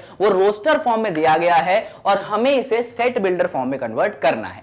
तो अगर आप इसके एलिमेंट्स को देखेंगे तो पहला एलिमेंट आपके पास है 1/2, अगला एलिमेंट जो है वो है आपके पास 2/3, उसका अगला एलिमेंट है आपके पास 3/4, इसका अगला एलिमेंट है आपके पास 4/5, और एलिमेंट को देख लेते हैं, अगला है 5/6, और फिर है आपके पास 6/7। तो इस एलिमेंट को या फिर इस सेट को अगर आप सेट बिल्डर फॉर्म में कन्वर्ट करना चाहते हैं तो आपको कुछ ऐसी प्रॉपर्टी ढूंढनी पड़ेगी जो ये सारे एलिमेंट सेटिस्फाई करते हैं। अब वो प्रॉपर्टी कौन सी होगी तो देखिएगा, अगर ऊपर वाले एलिमेंट और नीचे वाले एलिमेंट को देखूं, यानी न्यूमरेटर और डिनोमिनेटर को मैं देखता हूं, तो मेरा डिनोमिनेटर न्यूमरेटर से एक ज्यादा है। तो अगर मैं इसको ऐसा लिख दूं 1/1 + 1, तो किसी को तकलीफ नहीं होनी चाहिए क्योंकि डिनोमिनेटर क्या है, न्यूमरेटर से ज्यादा है।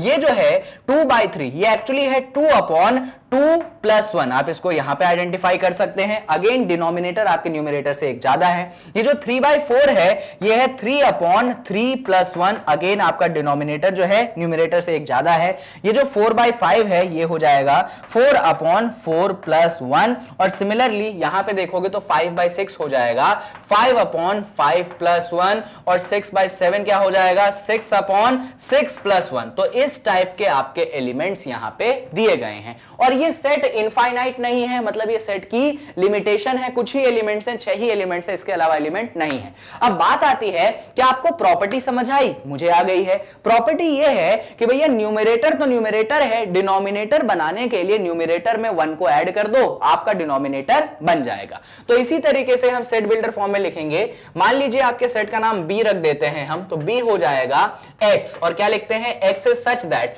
अब x क्या है, x है n/n + 1। क्या है x, n/n + 1। देखिए न्यूमरेटर n है, डिनोमिनेटर उससे एक ज्यादा है, तो न्यूमरेटर n है तो डिनोमिनेटर n + 1 है। अब बात आती है कि सर ये n की वैल्यूज क्या है, तो n क्या है, n आपका कौन है, बेसिकली न्यूमरेटर है। तो देखो n क्या क्या आ रहा है, 1 आ रहा है, 2 आ रहा है, 3 आ रहा है, 4 आ रहा है, 5 आ रहा है, 6 आ रहा है, यानी कि n जो है 1 से लेकर 6 तक के क्या है, नेचुरल नंबर्स हैं। तो हम क्या लिखेंगे, x is such that x = n/n + 1, जहां पे आपका n क्या है, नेचुरल नंबर है, और साथ में इस नेचुरल नंबर की शुरुआत 1 से और 6 तक हो रही है, 6 के बाद की हमको जरूरत नहीं है, तो हम यहां पे लिख देंगे n is such that n belongs to natural number, and लगा दो, और क्या लिख देंगे कि n जो है वो हमारे पास 7 से छोटा है। n क्या है हमारे पास, 7 से छोटा। देखो भैया n क्या हो सकता है, 6 हो सकता है, यानी कि 7 से क्या है, छोटा है, वो 7 के बराबर भी नहीं हो सकता।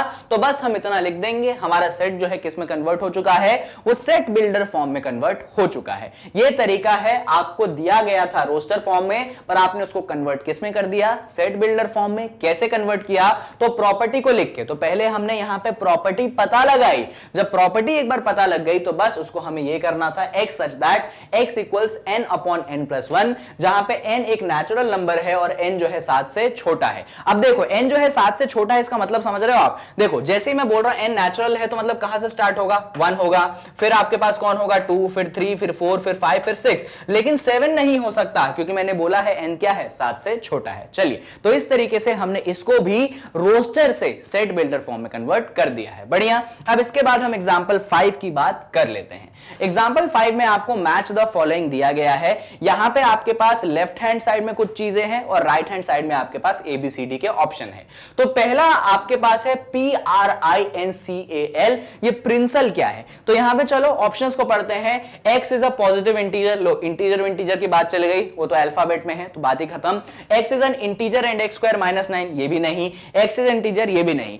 x is a letter of the word principal, तो यहां पे एक्चुअली बच्चों आपको रोस्टर फॉर्म में दिया गया है सेट, और यहां पे उस रोस्टर फॉर्म का आपको दिया गया है सेट बिल्डर फॉर्म। तो आपको मैच करना है कि कौन सा रोस्टर फॉर्म किस सेट बिल्डर फॉर्म से मैचअप होता है। तो अगर आप इस डी वाले ऑप्शन को देखेंगे पहले वाले के लिए, तो एक्स क्या है, एक लेटर है, कौन से वर्ड का, प्रिंसिपल वर्ड का एक लेटर है। तो अगर मैं इसको रोस्टर फॉर्म में कन्वर्ट करूं तो देखना जरा क्या हो जाएगा, ये हो जाएगा PRINCIPAL, तो इस सेट के अंदर आ जाएगा। देखो एक P आ गया, एक कौन आ गया, R आ गया, फिर कौन आ गया, फिर I आ गया, फिर कौन आ गया, N आ गया, फिर कौन आ गया, C आ गया, अरे फिर से I आ गया। पर हम जानते हैं कि रोस्टर फॉर्म में हम एलिमेंट्स को रिपीट नहीं करते हैं, यानी I नहीं डालेंगे। फिर P आ गया, फिर हम P नहीं डालेंगे क्योंकि अगेन रोस्टर फॉर्म में हम एलिमेंट्स रिपीट नहीं करते हैं। फिर A तो हमारे पास नहीं था तो ले लिया, और L भी नहीं था तो हमने ले लिया, यानी हमारा सेट बन चुका है PRINCAL, और यही आपका ऑप्शन नंबर 1 है। यानी कि ये जो है आपके डी वाले से मैचअप हो जाएगा। अब सेकंड ऑप्शन है आपके पास 0 और उसमें से आपको एक सेट बिल्डर फॉर्म ढूंढना है, यानी कि इस सेट के अंदर एक ही एलिमेंट है वो है 0। और अगर आप ध्यान से देखोगे ऑप्शन सी पे तो वो कहता है x एक इंटीजर है और एक इक्वेशन दी गई है कि x प्लस 1 जो है 1 के बराबर है। तो x इंटीजर है और क्या बोला है उसने, x प्लस 1 किसके बराबर है, 1 के बराबर है। अगर इसको सॉल्व करोगे तो आप खुद देखो यहां पे 1 LHS में RHS में क्या हो जाएगा, कैंसिल हो जाएगा, तो x की वैल्यू क्या आ जाएगी, 0 आ जाएगी। ऐसे भी देख सकते हो 1 जो है LHS से RHS में गया तो 1 माइनस 1 0 बना गया, यानी x की वैल्यू यहां पे क्या आ गई, 0 आ गई। तो ये जो C वाला ऑप्शन है ना, एक्चुअली इसमें एक ही एलिमेंट है और वो कौन है, वो 0 है, यानी कि आपका जो सेकंड ऑप्शन है वो C वाले ऑप्शन से मैचअप हो गया।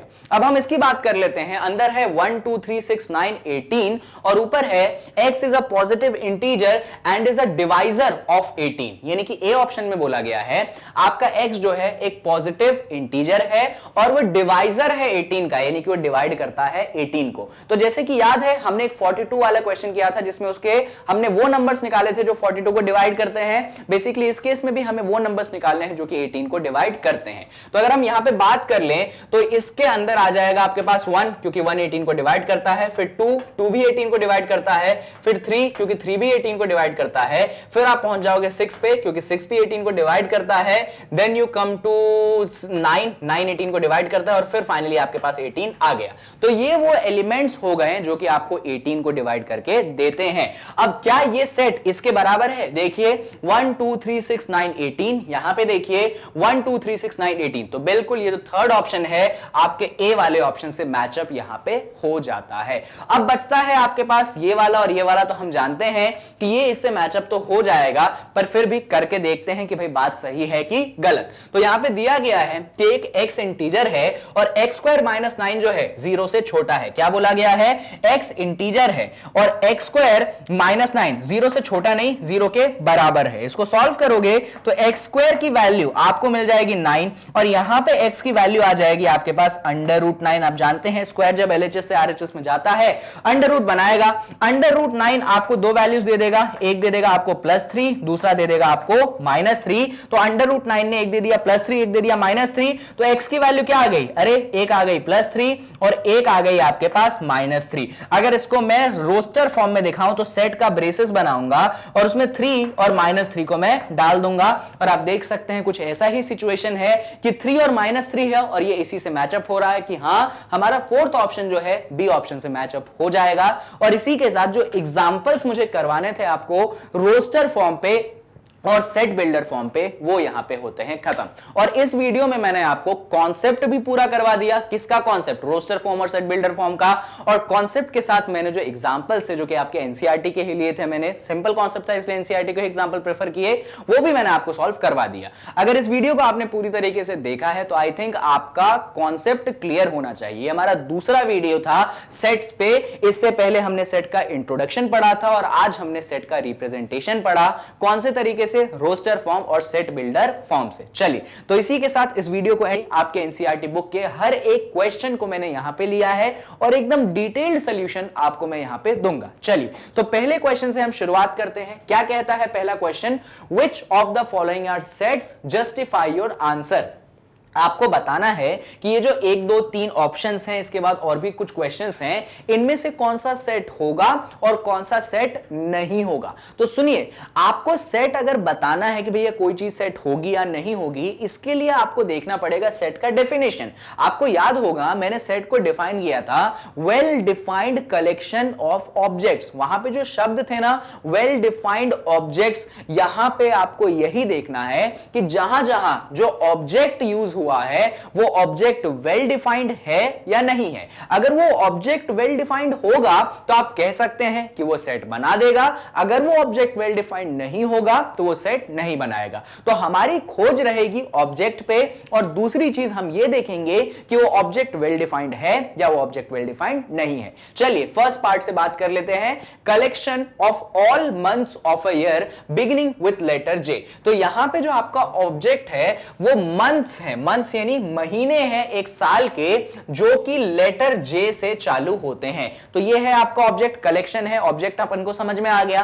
बात आती है कि जो महीने लेटर जे से चालू होते हैं क्या ये वेल डिफाइंड है? बिल्कुल भैया, जनवरी जे से चालू होता है, जून जे से चालू होता है, यानी कि ये जो महीने हैं आपके जे से चालू होते हैं तो ये आपके सेट के पार्ट बनेंगे। क्या अप्रैल को आप इस सेट का पार्ट बोल सकते हो? नहीं बोल सकते हो। क्यों नहीं बोल सकते हो? क्योंकि अप्रैल ए से चालू होता है। हमारी बात है कि हमारा महीना जे से चालू होना चाहिए। तो यहां पे जो हमारा कलेक्शन है ना, उसका जो ऑब्जेक्ट है वो वेल डिफाइंड है, इसीलिए ये जो फर्स्ट पार्ट है आपका ये सेट बन जाएगा। और यही तरीका आपको अपनाना है बाकी क्वेश्चंस को भी सॉल्व करने के लिए। चलिए सेकंड पार्ट पे डील करते हैं। Collection of 10 most talented writers of India. आपके भारत में 10 सबसे ज्यादा टैलेंटेड राइटर्स। तो पहले ऑब्जेक्ट ढूंढते हैं। ऑब्जेक्ट है 10 most talented writers of India. ये ऑब्जेक्ट है। क्या ये ऑब्जेक्ट वेल डिफाइंड है? तो बात आती है, सुनिए, मान लीजिए आप किसी एक राइटर की किताब पढ़ते हैं तो आपको उसके राइटर की किताबें बहुत पसंद आ रही है, तो आपके लिए वो राइटर मोस्ट टैलेंटेड हो गया। मैं किसी और राइटर की किताब पढ़ता हूं, मेरे लिए वो राइटर बहुत टैलेंटेड हो गया। कोई तीसरा बंदा है, वो किसी और राइटर की किताब पढ़ता है, उसके लिए वो राइटर टैलेंटेड हो गया। यानी कि यहां पे जो आपका ऑब्जेक्ट है मोस्ट टैलेंटेड राइटर, ये वेल डिफाइंड नहीं है। वेल डिफाइंड नहीं है का मतलब सबके अपने अपने व्यूज हैं उस बारे में, और इसीलिए डेफिनेशन प्रॉपर नहीं है। इसीलिए यहां पे ये जो कलेक्शन है आपका सेट नहीं बनेगा। तो बस इतना ही देखना है आपको कि आपको ऑब्जेक्ट ढूंढना है और ऑब्जेक्ट में देखना है कि वेल डिफाइंड है या वेल डिफाइंड नहीं है। चलिए थर्ड वाले पे आ जाते हैं। A team of 11 best cricket batsman of the world. यहां पे भी वही चीज हो जाएगी। अगर आप ऑब्जेक्ट ढूंढेंगे तो ऑब्जेक्ट है 11 बेस्ट क्रिकेट बैट्समैन। तो बेस्ट क्रिकेट बैट्समैन ऐसा तो कोई है नहीं भाई कि हमारे लिए यही बेस्ट है, आपके लिए भी वही बेस्ट होगा, किसी तीसरे के लिए भी वही बेस्ट होगा। मान लो मुझे एक प्लेयर बेस्ट लगा सचिन तेंदुलकर, हो सकता है आपको सचिन तेंदुलकर बेस्ट न लगे, आपको विराट कोहली बेस्ट लगे। भाई कोई तीसरा बंदा हो सकता है उसको लगे डॉन ब्रैडमैन बेस्ट क्रिकेटर है। यानी कि यहां पे सबकी व्यूज अलग अलग हो गई। तो आपका जो वेल डिफाइंड जो चीज थी ना कि आपका ऑब्जेक्ट जो वेल डिफाइंड होना चाहिए, वो वेल डिफाइंड अगेन यहां पे नहीं हुआ। तो इस केस में भी आपका सेट जो है नहीं बनेगा। तो ये पहला आपका सेट बना, दूसरा और तीसरा आपका सेट नहीं बना। चलिए और एग्जांपल्स के साथ हम यहां पे डील कर लेते हैं। ये रहा आपका अगला क्वेश्चन 1 का ही fourth part. Collection of all boys in your class. तो यहां पे आपको क्लास दी गई है और उस क्लास में कलेक्शन बताना है सारे लड़कों का, यानी कि बॉयज का। तो ऑब्जेक्ट कौन है? ऑब्जेक्ट है आपके पास बॉयज। अब ऑब्जेक्ट जो बॉयज है क्या ये वेल डिफाइंड है? बिल्कुल वेल डिफाइंड है। भाई आप देख के बता सकते हैं कि ये पर्टिकुलर चीज ये गर्ल है तो आपको उस सेट में इंक्लूड नहीं करोगे। जो बॉय होगा वही आपके सेट में इंक्लूड होगा, और बॉय के अलावा और कोई भी जेंडर आपके सेट में इंक्लूड नहीं होगा। यानी कि यहां पे जो ऑब्जेक्ट है ये वेल डिफाइंड हो गया, इसीलिए ये आपका सेट जो है यहां पे बन जाएगा। बहुत बढ़िया। Fifth question, collection of all natural number less than 100। तो आपको कलेक्शन बनाना है उन सभी नेचुरल नंबर का जो 100 से छोटे हैं। तो भाई नेचुरल नंबर कौन से होते हैं आप जानते हो। यहां पे ऑब्जेक्ट कौन है? ऑब्जेक्ट है नेचुरल नंबर। अब ये नेचुरल नंबर वेल डिफाइंड है कि नहीं? आपको याद होगा इंट्रोडक्शन वीडियो जहां पे मैंने बताया था कि आपके नेचुरल नंबर क्या होते हैं। तो वो सारे नेचुरल नंबर जो 100 से छोटे हैं वो आपके सेट के पार्ट हो जाएंगे। इसीलिए आपका ये जो है सेट बना देगा, क्योंकि अगेन जो आपका ऑब्जेक्ट है वो वेल डिफाइंड है। बहुत बढ़िया। अब 6th पार्ट पे आ जाते हैं। Collection of novels written by the writer Munshi Premchand. तो मुंशी प्रेमचंद जो एक राइटर थे, उन्होंने बहुत सारी नॉवेल्स लिखी होंगी। उन सभी नॉवेल्स का अगर हम कलेक्शन बनाएं तो क्या वो सेट बनेगा? तो उसके लिए हमें देखना पड़ेगा ऑब्जेक्ट। तो ऑब्जेक्ट है novels written by writer Munshi Premchand. तो जो उन्होंने नॉवेल लिखी होगी वो उन्हीं की होंगी। मान लीजिए मुंशी प्रेमचंद ने जो नॉवेल लिखी उसका गोदान नाम है, तो वो सेट में आएगा। मान लो कोई दूसरी नॉवेल है जिसे किसी और बंदे ने लिखी, क्या वो सेट में आएगा? नहीं आएगा, क्योंकि हमारा सेट उसी को कंटेन करेगा, उसी नॉवेल को कंटेन करेगा जो मुंशी प्रेमचंद जी ने लिखी है। इसीलिए ये जो आपका तीसरा है अगेन सेट हो जाएगा, क्योंकि आपका जो ऑब्जेक्ट है वो वेल डिफाइंड है। बस खत्म बात। चलिए तो 6th क्वेश्चन तक हमने सॉल्व कर लिया। अब आगे बढ़ जाते हैं। और भी है क्या? हाँ और भी है। 7th, the collection of all even integer. तो आपको कलेक्शन बनाना है उन सभी इंटीजर्स का जो कि आपके हैं इवन। और इवन का मतलब क्या होता है? इवन का मतलब होता है जो कि 2 से डिविजिबल है। तो बात खत्म, ऑब्जेक्ट क्या हो गया? Even integer. तो बस यार इवन इंटीजर्स ढूंढ लो, उनको अपने सेट में डाल दो, तुम्हारा सेट बन जाएगा। इंपॉर्टेंट ये है क्या जो इवन इंटीजर आपने लिया है क्या ये आपका वेल डिफाइंड है? बिल्कुल वेल डिफाइंड है। आप इसमें 2 को इंक्लूड करोगे क्योंकि 2 एक इंटीजर है जो कि इवन है, तो आपका ये सेट में इंक्लूड होगा। पर आप 3 को इंक्लूड नहीं करोगे क्योंकि ये इवन नहीं है, ये ऑड है। और इसी बात को कहते हैं वेल डिफाइंड कि भैया डेफिनेशन जो है प्रॉपर है। तो ये जो आपका 7th वाला पार्ट है ये भी आपका सेट कहलाएगा क्योंकि आपका ऑब्जेक्ट जो है वेल डिफाइंड है। बहुत बढ़िया। अब 8th वाले पार्ट की बात कर लेते हैं हम, the collection of questions in this chapter. भैया ये जो चैप्टर अपन कर रहे हैं नंबर्स, सॉरी रियल नंबर कर रहे हैं क्या? नहीं, सेट कर रहे हैं। सॉरी 9th क्लास का चैप्टर याद आ गया मुझे। हम सेट्स जो कर रहे हैं, इस सेट्स चैप्टर में आपके जो क्वेश्चंस हैं इन सब का कलेक्शन। तो आप खुद सोच के देखिए, इस चैप्टर 1 में वही क्वेश्चंस आएंगे जो इस चैप्टर के होंगे। क्या इस कलेक्शन में चैप्टर 2 के क्वेश्चंस डाल सकता हूं मैं? नहीं डाल सकता। क्या मैं 3 के डाल सकता हूं? नहीं डाल सकता। यानी कि मेरा जो ऑब्जेक्ट है collection of questions in the chapter, ये ऑब्जेक्ट अगेन क्या हो गया? वेल डिफाइंड हो गया। मैं बता सकता हूं इसमें कौन सा क्वेश्चन आएगा, कौन सा क्वेश्चन नहीं आएगा, और यही तो कहलाता है वेल डिफाइंड। यानी कि ये जो हो गया ये भी हमारे पास सेट हो गया। बहुत बढ़िया। 9th, a collection of most dangerous animals of the world. अब अगेन आप समझ सकते हैं आपको कलेक्शन बनाना है मोस्ट डेंजरस एनिमल्स का। अब मोस्ट डेंजरस एनिमल का मतलब यह है कि जिस एनिमल से मुझे बहुत ज्यादा डर लगे वो मेरे लिए मोस्ट डेंजरस है। मान लो मुझे सांप से बहुत ज्यादा डर लगता है तो मेरे लिए मोस्ट डेंजरस हो गया। मान लो आपको कॉकरोच से बहुत ज्यादा डर लगता है तो आपके लिए कॉकरोच मोस्ट डेंजरस हो गया। यानी कि अगेन यहां जो मोस्ट डेंजरस का पर्सपेक्टिव है ये सबके लिए अलग अलग है, और क्योंकि ये सबके लिए अलग अलग है तो इसका मतलब यहां पे जो ऑब्जेक्ट है मोस्ट डेंजरस एनिमल ये वेल डिफाइंड नहीं है। और अगर ये ऑब्जेक्ट वेल डिफाइंड नहीं होगा इसका मतलब ये जो 9th वाला पार्ट है ये भी आपका सेट बिल्कुल भी नहीं होगा। इस तरीके से हम जज करते हैं कि कोई सेट है या कोई सेट नहीं है। बढ़िया। यहां पे हमारा क्वेश्चन नंबर 1 होता है खत्म, और इसके बाद बारी आ जाती है आपके क्वेश्चन नंबर 2 की। याद करिए मैंने आपको सिखाया था कि सेट के अंदर होते हैं एलिमेंट्स। क्या होते हैं? एलिमेंट्स। और हम पता लगाते हैं कि कोई एलिमेंट उस सेट में बिलोंग करेगा या नहीं करेगा। तो बिलोंग्स टू के लिए कौन सा सिंबल था? याद है ये वाला सिंबल था कि एलिमेंट जो है सेट में बिलोंग करता है। और अगर कोई एलिमेंट उस सेट में बिलोंग नहीं करता है तो यही सिंबल बनाते थे और ऐसे क्रॉस कर देते थे कि भैया वो एलिमेंट सेट में बिलोंग नहीं करता है। इस सिंबल का नाम होता है एप्सिलॉन। ग्रीक में इसको नाम दिया गया था ऐसा। तो यहां पे देख लेते हैं भैया कौन सा एलिमेंट बिलोंग करेगा उसमें एप्सिलॉन लगा देंगे, और जो बिलोंग नहीं करेगा उसमें एप्सिलॉन लगा के ऐसे क्रॉस अपन मार देंगे। तो इस सेट के एलिमेंट्स देखिए 1 2 3 4 5 6। तो क्या 5 बिलोंग करेगा? अरे सर बिल्कुल, ये रहा 5 इस सेट में, यानी कि हम ये वाला सिंबल यहां पे लगा देंगे। यहां पे 8, अरे 8 तो कहीं पे दिख नहीं रहा, यानी 8 बिलोंग नहीं करेगा। तो सिंबल बस यही लगाएंगे पर ऐसे क्रॉस मार देंगे कि वो बिलोंग नहीं कर रहा है। इसी सेट में क्या 0 बिलोंग करता है? क्या इस सेट के अंदर 0 एलिमेंट है? नहीं है, यानी कि सिंबल एप्सिलॉन लगाएंगे, ऐसे क्रॉस मार देंगे कि वो बिलोंग नहीं करता है। चलिए, तो सिंपल क्वेश्चन था, आई होप आपको क्लियर है, कहीं कोई कंफ्यूजन नहीं है। कुछ और इसी में देख लीजिए।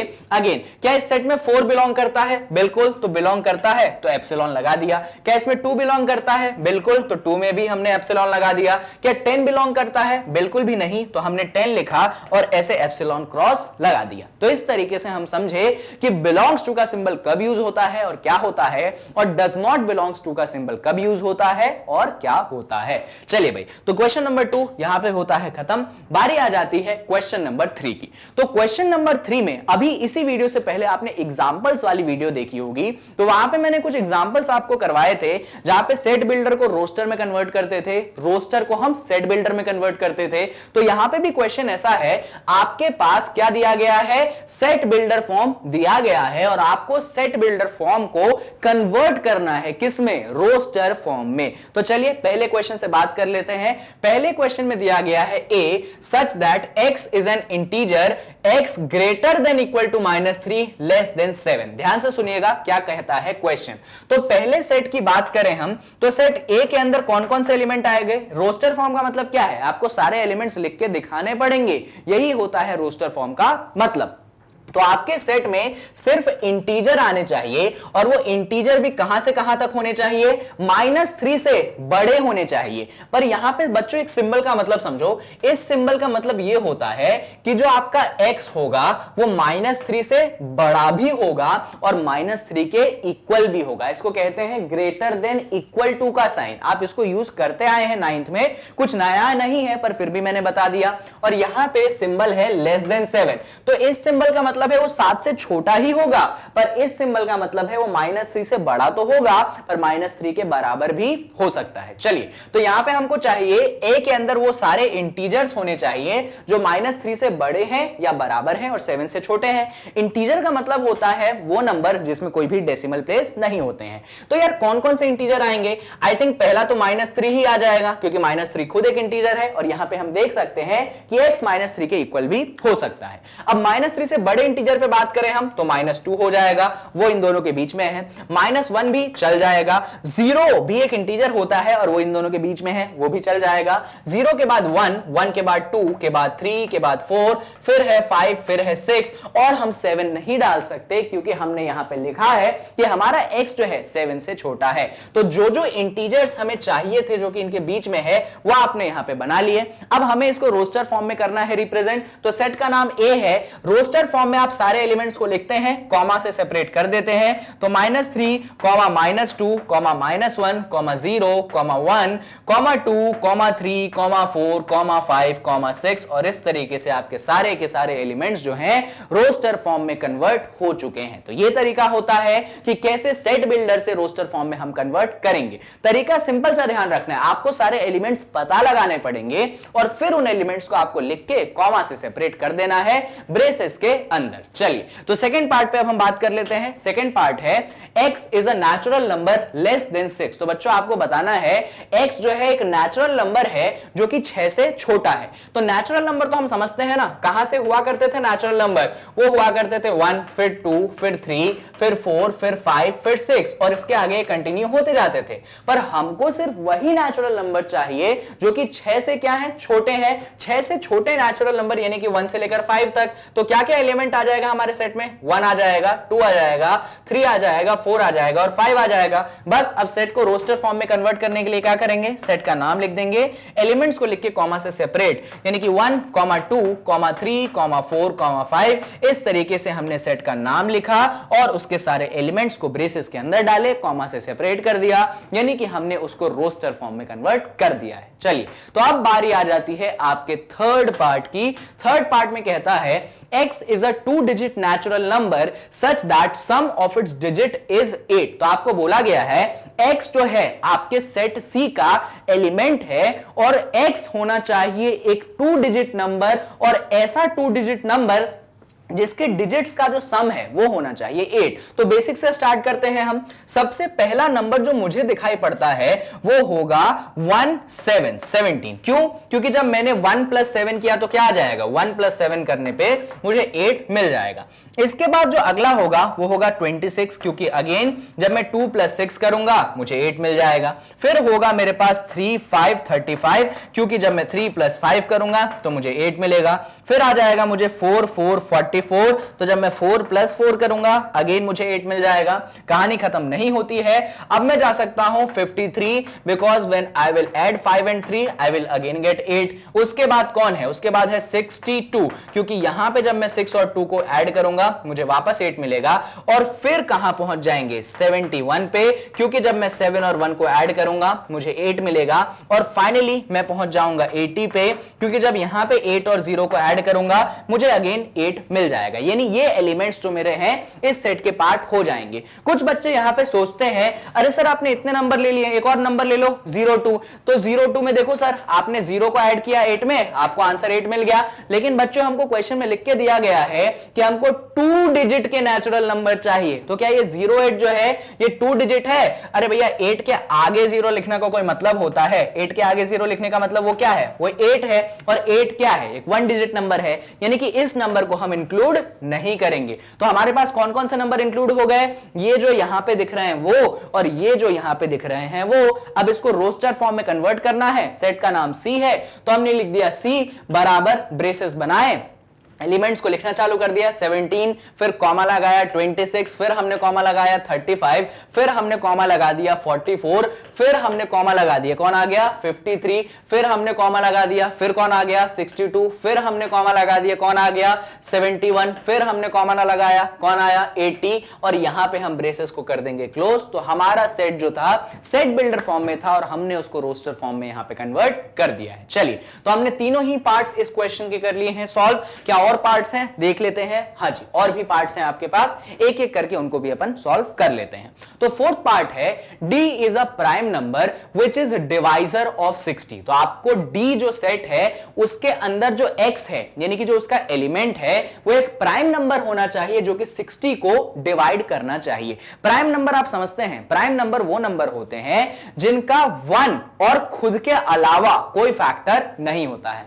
जैसे कि आपको मैं बताता हूं 2, अगर आप 2 के फैक्टर निकालेंगे तो आएगा 1 इंटू 2, तो 2 का फैक्टर या तो 1 है या तो 2 है, तो 2 जो है प्राइम नंबर हो गया। और एग्जांपल्स हैं, जैसे कि आप 3 ले लीजिए, आप 3 को लिख लेंगे 1 इंटू 3, तो ये 3 भी एक प्राइम नंबर है क्योंकि उसका एक फैक्टर 1 है और दूसरा फैक्टर 3 है, तो एक फैक्टर 1 और दूसरा फैक्टर वो खुद है, सेल्फ है। ऐसे नंबर्स को हम बुलाते हैं प्राइम नंबर्स। तो यहां पे हमको यही बताना है कि हमें ऐसे प्राइम नंबर्स का कलेक्शन चाहिए रोस्टर फॉर्म में जो कि 60 के डिवाइजर हो। तो ऐसा करने के लिए मुझे ऐसा ख्याल लगता है कि मुझे 60 को प्राइम फैक्टराइज कर लेना चाहिए। तो 60 को पहले 2 से डिवाइड कर दूंगा, मुझे 30 मिल जाएगा, फिर से 2 से डिवाइड करूंगा, मुझे 15 मिल जाएगा, फिर मैं 3 से डिवाइड करूंगा, 5 मिल जाएगा, फिर मैं 5 से डिवाइड करूंगा, 1 मिल जाएगा। यानी कि 60 क्या आ गया? 60 आ गया मेरे पास 2 मल्टीप्लाइडेड बाय 2 मल्टीप्लाइडेड बाय 3 मल्टीप्लाइडेड बाय 5। अगर यहां पे मैं फैक्टर्स को ढूंढूं, मुझे चाहिए सिर्फ प्राइम फैक्टर। तो एक फैक्टर मुझे मिल गया 2, एक फैक्टर मुझे मिल गया 3, एक फैक्टर मुझे मिल गया 5। आप बोलेंगे सर एक और फैक्टर है 2। ये जितने भी फैक्टर्स है ना बच्चों, ये चारों के चारों फैक्टर प्राइम फैक्टर्स हैं। अब हमें इसको रोस्टर फॉर्म में लिखना है, तो रोस्टर फॉर्म में सेट का नाम d है, तो हमने d लिख दिया। क्या क्या एलिमेंट है? एक एलिमेंट 2 है, लो सर दूसरा एलिमेंट 2 है, पर हम जानते हैं कि जब रोस्टर फॉर्म में हम एलिमेंट्स को लिखते हैं तो एलिमेंट्स को रिपीट हम नहीं करते हैं। तो एक हमने 2 लिख दिया, तो अगला हमने 3 लिख दिया, तो अगला हमने 5 लिख दिया। इस तरीके से हमने हमारे सेट के एलिमेंट्स को रोस्टर फॉर्म में यहां पे दिखा दिया है। तो बस यहां पे बस एक ही इंपॉर्टेंट चीज थी कि पहले आप समझे कि प्राइम नंबर क्या होता है, आप समझे प्राइम फैक्टराइजेशन क्या होता है, और आप समझे कि जब आप रोस्टर फॉर्म में एलिमेंट्स को डालते हैं तो एलिमेंट्स के रिपीटेशन को आप नहीं करते हैं। चलिए, तो हमारा फोर्थ वाला भी पार्ट यहां पे होता है खत्म और बारी आ जाती है फिफ्थ वाले पार्ट की। फिफ्थ वाला पार्ट है the set of all letters in the word trigonometry. Again आपको रोस्टर फॉर्म बनाना है, चलिए देखते हैं। तो ट्रिग्नोमेट्री के सारे लेटर्स को आपको लिस्ट आउट करना है। सबसे पहले टी है, फिर अपन ने कॉमा लगा दिया, आर आ गया, फिर उसके बाद आई आ गया, फिर आपके पास जी आ गया, फिर ओ आ गया, फिर एन आ गया और फिर से ओ आ गया। पर हम जानते हैं कि लेटर्स हम रिपीट नहीं करेंगे, तो इस वाले ओ को हम कर देंगे स्किप। फिर हमारे पास एम आ गया, फिर हमारे पास ई आ गया, फिर हमारे पास टी आ गया, पर टी पहले से ही आ चुका है, यानी कि इस टी को भी हम कर देंगे स्किप। और फिर हमारे पास आर आया, पर आर हमने पहले से लिख दिया है, तो आर को भी हम कर देंगे स्किप। और बचा हमारे पास वाई, तो हमने वाई को यहां पे डाल दिया। तो अगेन ट्रिग्नोमेट्री के जो लेटर्स हैं, जब हमने उसको रोस्टर फॉर्म में लिखा तो वो कुछ ऐसा बना। इंपॉर्टेंट बस ये था कि जो लेटर्स आपके रिपीट हो रहे थे उन लेटर्स को हमने सेट बिल्डर फॉर्म में इंक्लूड नहीं किया है। बढ़िया, तो अब बारी आ जाती है आपके सिक्स्थ वाले पार्ट की, set of all letters in the word better. Again same question है, फटाफट देख लेते हैं। जो लेटर्स रिपीट होंगे उनको मत डालिएगा। तो एफ है हमारे सेट का नाम, पहला लेटर बी है, अगला लेटर कॉमा लगा के ई, फिर टी। अरे टी रिपीट हो गया, जरूरत नहीं, ई भी रिपीट हो गया, जरूरत नहीं है, और बचा आपके पास आर। तो इस तरीके से आपने उसको सेट बिल्डर फॉर्म से रोस्टर फॉर्म में जो है लिख दिया है। चलिए, तो यहां पे क्वेश्चन नंबर 3 आई थिंक हो चुका है खत्म। जी हां बिल्कुल, अब बारी है आती है क्वेश्चन नंबर 4 की। तो क्वेश्चन नंबर 3 में हमने क्या किया, सेट बिल्डर फॉर्म से हमने कन्वर्ट किया रोस्टर फॉर्म में। तो क्वेश्चन नंबर 4 में हम रिवर्स करने वाले हैं, यानी कि रोस्टर फॉर्म हमें दिया गया है, हमें एलिमेंट्स लिख के दिए गए हैं और हमें उन्हें कन्वर्ट करना है किसमें, सेट बिल्डर फॉर्म में। चलिए, पहले क्वेश्चन से हम शुरुआत करते हैं। अगर आप पहले क्वेश्चन को देखेंगे तो यहाँ पे जो एलिमेंट्स क्या दिए गए हैं, एलिमेंट्स दिए गए हैं 3, 6, 9 एंड 12। अगर ध्यान से देखोगे आप तो ये जो एलिमेंट्स है ना, ये आपके 3 के मल्टीपल्स हैं। पहला एलिमेंट आपके पास 3 है, ये क्या हो जाएगा 3 इंटू 1 हो जाएगा। दूसरा एलिमेंट आपके पास 6 है, ये क्या हो जाएगा 3 इंटू 2 हो जाएगा। अगला एलिमेंट 9 है, ये आपके पास 3 इंटू 3 हो जाएगा। उसका अगला 12 है, वो आपके पास 3 इंटू 4 हो जाएगा। ये आपके पास अलग अलग एलिमेंट्स दिए गए हैं। अब सुनिएगा हम इसको कैसे काम करेंगे, एकदम ध्यान से सुनिएगा।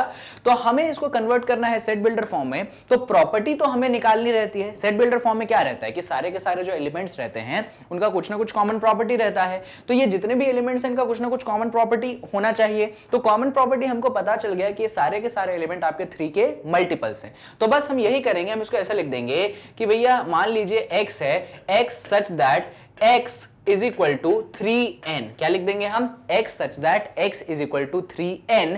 अब ये n कौन है, तो बच्चों n है आपके पास 1 2 3 4, तो हम लिख देंगे x such that x is equal to 3n, जहां पे x कौन है आपके पास नेचुरल नंबर है।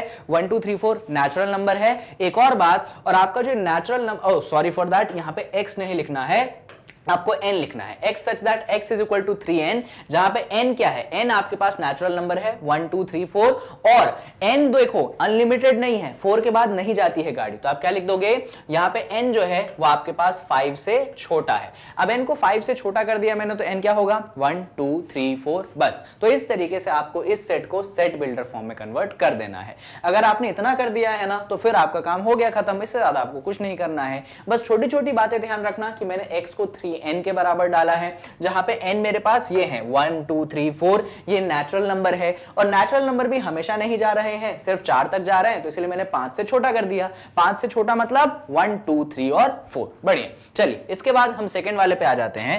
अगर आप सेकंड वाले की बात करेंगे तो यहां पे आपके पास क्या क्या एलिमेंट्स हैं, यहां पे एलिमेंट्स है आपके पास 2, फिर है 4, फिर है 8, फिर है आपके पास 16, फिर है आपके पास 32। ये एलिमेंट्स आपको दिए गए हैं।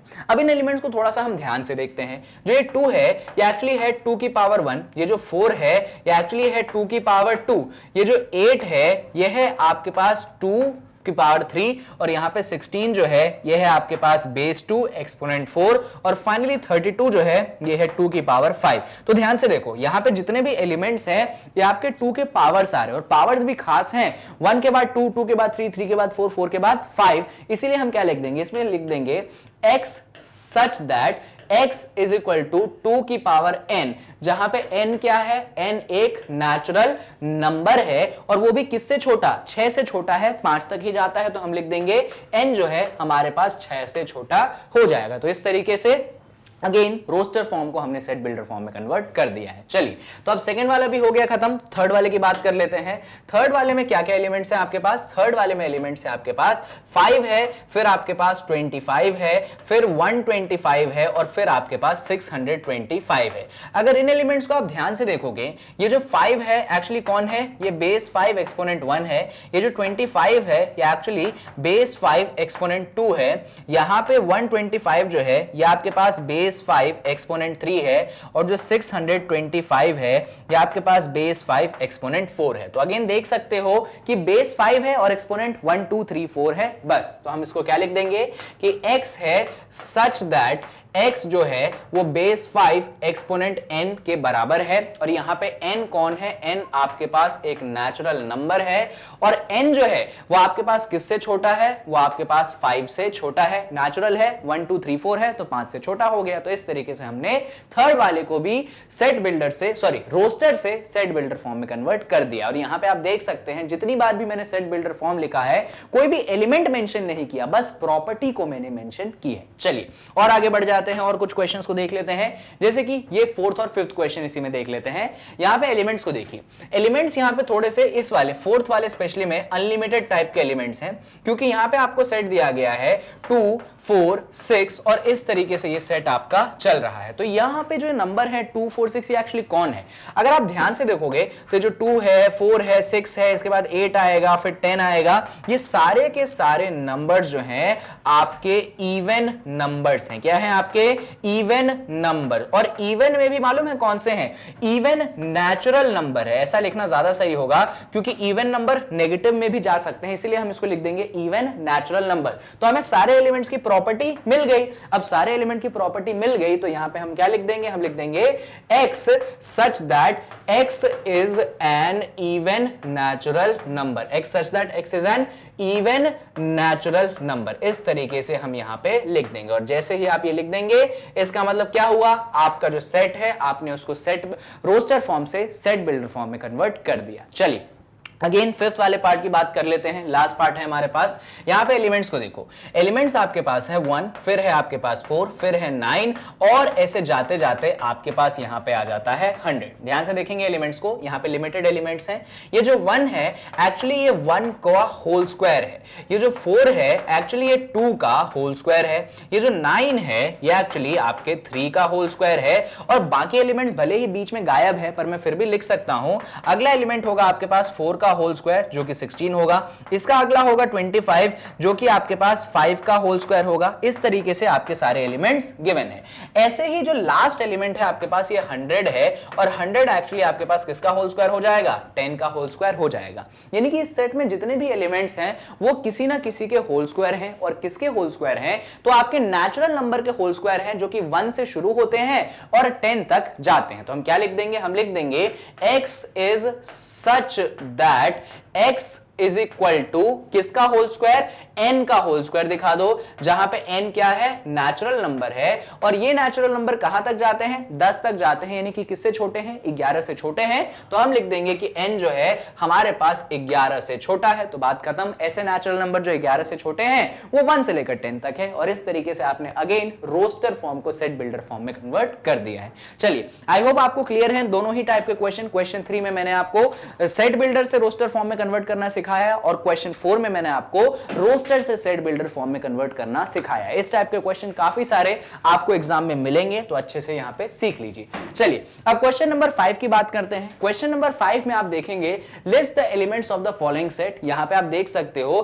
कि जो एलिमेंट्स दिए गए हैं वो आपको सेट बिल्डर फॉर्म में दिए गए हैं, और आपको इनका क्या बनाना है, रोस्टर फॉर्म बनाना है। चलिए स्टार्ट कर देते हैं। आपके पास जो पहला सेट A है उसमें दिया गया है x is an odd natural number. तो x जो है एक ऑड नेचुरल नंबर है। तो ऑड नंबर्स आप जानते हैं शुरुआत होते हैं 1 से, 1 होता है, फिर 3 होता है, 5, फिर 7, फिर आपके पास 9 है, फिर 11 है, फिर 13 है, और ऐसा ये कंटिन्यू होगा, कभी भी खत्म नहीं होगा। यानी कि ऑड नेचुरल नंबर जो कि है आपके पास 1, 3, 5, 7, 9, 11, 13, ये कभी भी ऐसा खत्म नहीं होगा। बढ़िया, तो सिंपल था, इसमें कोई तकलीफ की जरूरत पड़े नहीं। सेकेंड वाले पे आ जाते हैं। सेकेंड वाले में जो b है, x is an integer. x आपको दिया गया है कि एक इंटीजर है, और वो -1/2 से बड़ा है, 9/2 से छोटा है। चलिए इसको थोड़ा सा अपन ध्यान से देख लेते हैं। हम यहां पे देखते हैं कि जो हमारा b सेट है इसमें x है, और x क्या है, एक इंटीजर है। क्या है, इंटीजर है।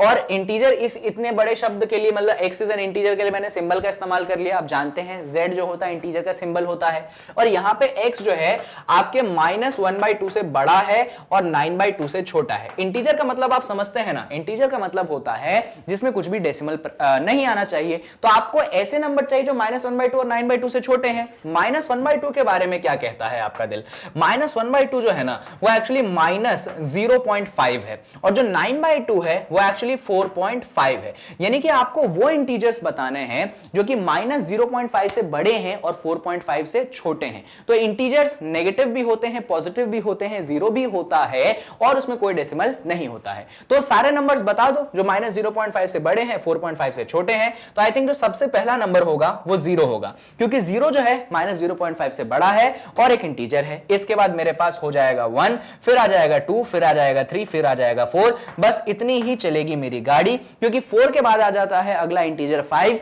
और 5 जो है 4.5 से बड़ा हो जाएगा, पर हमें तो 4.5 से छोटा चाहिए, 0.5 माइनस से बड़ा चाहिए। इसीलिए इस सेट के अगर एलिमेंट्स में लिस्ट आउट कर दूं तो वो हो जाएंगे 0, फिर 1, फिर 2, फिर 3 और फिर 4, और ऐसे में कर दूंगा क्लोज। तो आपका set builder form again roster form में कन्वर्ट हो चुका है। चलिए तो अब थर्ड क्वेश्चन पे हम बढ़ जाते हैं। थर्ड क्वेश्चन में बोला गया है x एक इंटीजर है, x स्क्वायर जो है आपके 4 से छोटा है या उसके बराबर है। अब देखिएगा जरा, यहां पे क्या बोला गया, आपका x एक इंटीजर है और यहां पे दिया गया है कि x स्क्वायर जो है 4 से छोटा है। सबसे पहले मैं बात करना चाहूंगा, मान लीजिए आपका x जो है पॉजिटिव होना चाहिए, तो ऐसे कौन कौन से पॉजिटिव इंटीजर्स हैं जिनको होल स्क्वायर करने पे 4 से छोटा मिलेगा और बराबर मिलेगा, क्योंकि इक्वल टू का साइन भी यहां पे दिया है। तो मुझे लगता है x की वैल्यू 1 कर सकता हूं मैं, क्योंकि जब मैं यहां पे 1 का स्क्वायर करूंगा तो मुझे 1 मिलेगा जो कि 4 से छोटा है, कोई टेंशन की बात नहीं। मैं x की वैल्यू यहां पे 2 भी कर सकता हूं, क्योंकि जब मैं 2 का होल स्क्वायर करूंगा तो मुझे 4 मिलेगा जो कि 4 के बराबर होगा और 4 के बराबर वाला नंबर चल जाएगा, यानी कि ये एलिमेंट भी मेरे सेट में आ गया, ये एलिमेंट भी सेट में आ गया। कोई और बचा क्या? हां, पॉजिटिव तो हो गया, आई थिंक ये x बराबर 0 भी तो चल जाएगा। कैसे? अगर मैं x बराबर 0 लेता हूं और यहां पे 0 का होल स्क्वायर करता हूं तो मुझे 0 मिलेगा जो कि किससे छोटा है, जो कि 4 से छोटा है, यानी कि x बराबर 0 भी एक एलिमेंट मुझे मेरे सेट का मिल गया। यहां पे मैंने पॉजिटिव इंटीजर्स की बात कर ली, मैंने 0 की बात कर ली, इसी में गाड़ी आती है मेरे नेगेटिव इंटीजर्स की कि क्या कोई ऐसा नेगेटिव इंटीजर है जो इस प्रॉपर्टी को सेटिस्फाई करे। तो आपको याद होगा जब आप नेगेटिव नंबर के होल स्क्वायर करते हैं तो आपको नेगेटिव जो है खत्म हो जाता है, वो पॉजिटिव ही बनता है। तो सुनिएगा, अगर मैं x बराबर -1 ले लूं तो मैं यहां पे -1 का होल स्क्वायर करूंगा, -1 का होल स्क्वायर मुझे 1 मिलेगा और 1 अगेन क्या है, 4 से छोटा है। हमारी प्रॉपर्टी सेटिस्फाई होनी चाहिए थी कि जो इंटीजर है उसका होल स्क्वायर 4 से छोटा होना चाहिए, तो x बराबर -1 लेने पे भी जो इंटीजर मिला उसका होल स्क्वायर जो मिला वो 4 से छोटा है, यानी कि ये नंबर भी मेरे सेट में इंक्लूड होगा।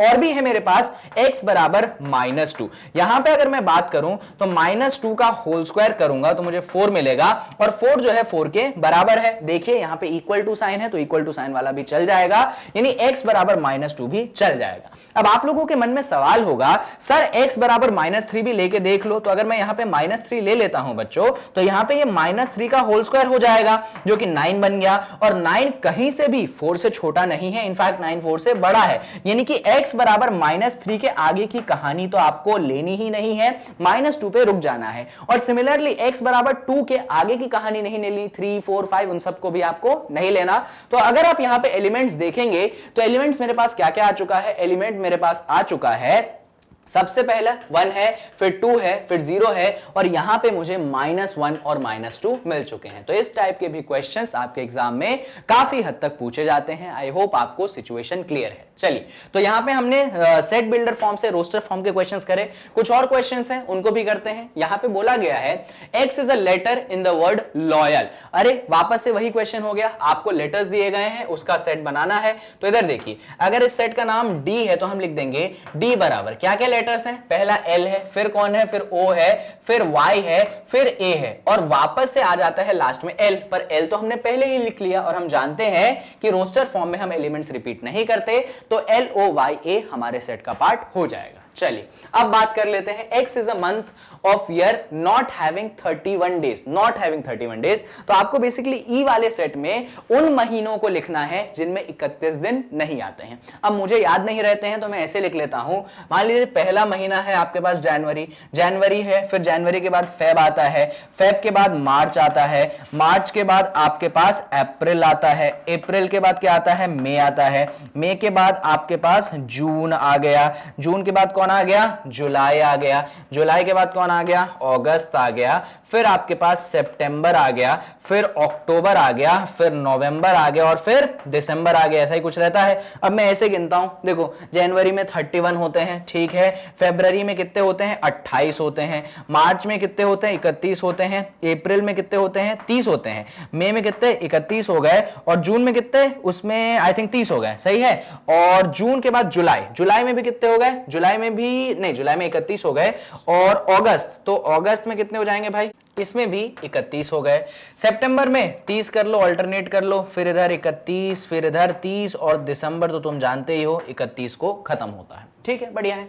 हमको चाहिए वो महीने जिसमें नॉट हैविंग 31 डेज, जिनमें 31 दिन नहीं है। तो कौन कौन से में 31 है उनको क्रॉस लगा दो, कौन कौन से में 31 है, जनवरी में 31 है, हटाओ, मार्च में 31 है, हटाओ, मई में 31 है, हटाओ, जुलाई में 31 है, हटाओ, अगस्त में 31 है, हटाओ, अक्टूबर को भी हटाओ, दिसंबर को भी हटाओ। घटाओ। तो क्या क्या बचा, वही आपका सेट हो जाएगा। तो क्या क्या बचा हमारे पास, तो हमारे पास बचा है फेब। तो हमारे सेट में क्या क्या आ जाएगा, सबसे पहला महीना फेब आ गया, फेब के बाद कौन आ गया, अप्रैल आ गया, बहुत ही बढ़िया। अप्रैल के बाद कौन आ गया, अप्रैल के बाद हमारे पास जून आ गया, ये भी सही है। जून के बाद कौन आ गया, जून के बाद सितंबर आ गया, बढ़िया, सितंबर मिल गया। और फिर हमें कौन मिल गया, फिर हमें मिल गया नवंबर। और इस तरीके से हमारा सेट जो है वो बन चुका है, यानी कि वो सेट है month of year not having 31 days, वो महीने जिनमें 31 दिन नहीं आते हैं। चलिए अगेन सेट बिल्डर से रोस्टर फॉर्म में कन्वर्ट कर लिया हमने।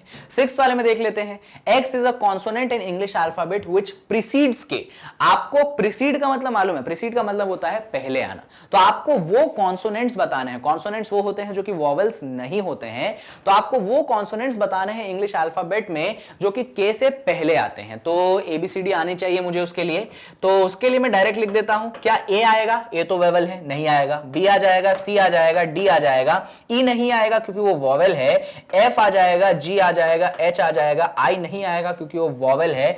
जे A B C D F G H I, फिर जे आ जाएगा, के आ जाएगा। प्रीसीड्स बोला है तो हमें के से पहले लेने हैं, तो बस हम यहां पे अपने सेट को क्लोज कर देंगे। प्रीसीड मतलब होता है पहले, तो के से पहले वाले कॉन्सोनेंट्स जो हैं यही हैं, B C D F G H जे।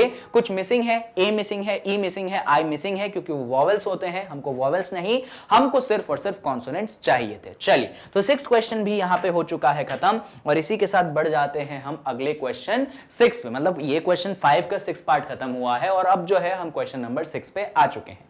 तो क्वेश्चन नंबर 6 में बेसिकली हमको मैच द कॉलम करना है। उस तरफ रोस्टर फॉर्म है, इस तरफ आपके पास सेट बिल्डर फॉर्म है। तो ऐसा करते हैं, हम सेट बिल्डर फॉर्म को सॉल्व कर लेते हैं, फिर फटाफट मैच कर देंगे। पहला पार्ट है, x is a prime number and a divisor of 6। बच्चों आपको ऐसा प्राइम नंबर ढूंढना है जो कि 6 का डिवाइजर है। तो 6 के फैक्टर्स देख लो, 6 के फैक्टर होते हैं 1 इंटू 2 इंटू 3। तो इसके प्राइम कौन से हो गए, 2 और 3 हो गए, यानी कि इस सेट में आपको एलिमेंट्स मिल गया 2, 3, बात खत्म। पहले निकाल लेते हैं, बाद में मैच द फॉलोइंग कॉलम करेंगे।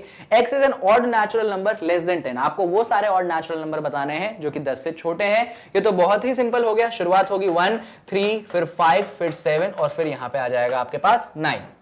थर्ड वाला, x is a natural number and divisor of 6। x एक नेचुरल नंबर होना चाहिए और 6 का डिवाइजर होना चाहिए। पहले केस में वो नेचुरल नंबर थे जो कि प्राइम होने चाहिए, अभी डिवाइजर प्राइम नहीं है, नेचुरल होने चाहिए। तो 1 से डिवाइड हो सकता है, 2 से डिवाइड हो सकता है, 3 से भी हो सकता है, और यहां पे आपके पास 6 से भी डिवाइड हो सकता है। तो ये सारे नंबर आ जाएंगे। x is a letter of the word mathematics. Mathematics के लेटर्स का सेट बनाना है। देख लीजिए, m आ जाएगा, फिर आपके पास a आ जाएगा, फिर आपके पास t आ जाएगा, फिर h आ जाएगा, फिर आपके पास E आ जाएगा। M नहीं आएगा क्योंकि ऑलरेडी आ चुका है, A नहीं आएगा क्योंकि आ चुका है, T भी नहीं आएगा, आ चुका है, I आ जाएगा, C आ जाएगा और S आ जाएगा। इस तरीके से आपका ये सेट भी रोस्टर फॉर्म में कन्वर्ट हो चुका है। चलिए मैच द फॉलोइंग कॉलम कर लें। ये 2, 3 है तो ये आपके A से मैच हो जाएगा। MATHEICS ये इससे मैच हो गया। 1, 3, 5, 7, 9 ये इससे मैच हो गया, और 1, 2, 3, 6 आपके इससे मैच हो गया। इस तरीके से आपका मैच द फॉलोइंग होता है खत्म। एंड आई थिंक कि ये एक्सरसाइज भी हमारा खत्म हो चुका है, क्योंकि 6 ही क्वेश्चन थे।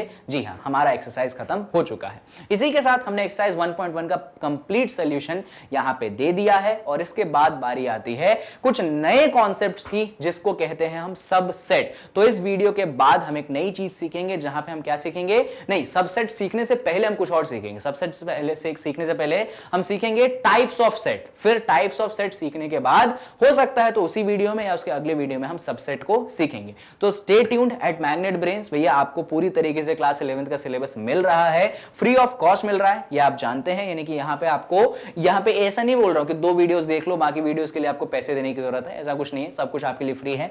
बस लाइक कर दीजिए, चैनल को सब्सक्राइब कर दीजिए, वीडियो को शेयर कर दीजिए। फ्री एजुकेशन है, जितना ज्यादा शेयर करोगे उतना अच्छा है। कहीं पे कोई डाउट हो तो कमेंट सेक्शन में टाइम के साथ लिख दो, उस डाउट का सोल्यूशन आपको नेक्स्ट वीडियो में मिल जाएगा।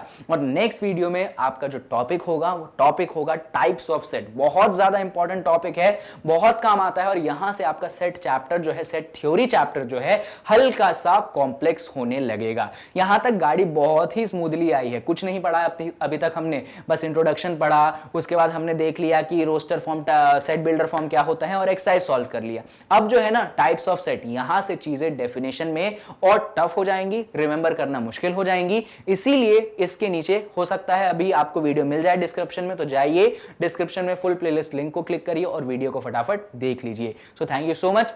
आई होप कि आपको इस वीडियो ने हेल्प की होगी एंड आई होप कि आपको समझ में भी चीजें आ चुकी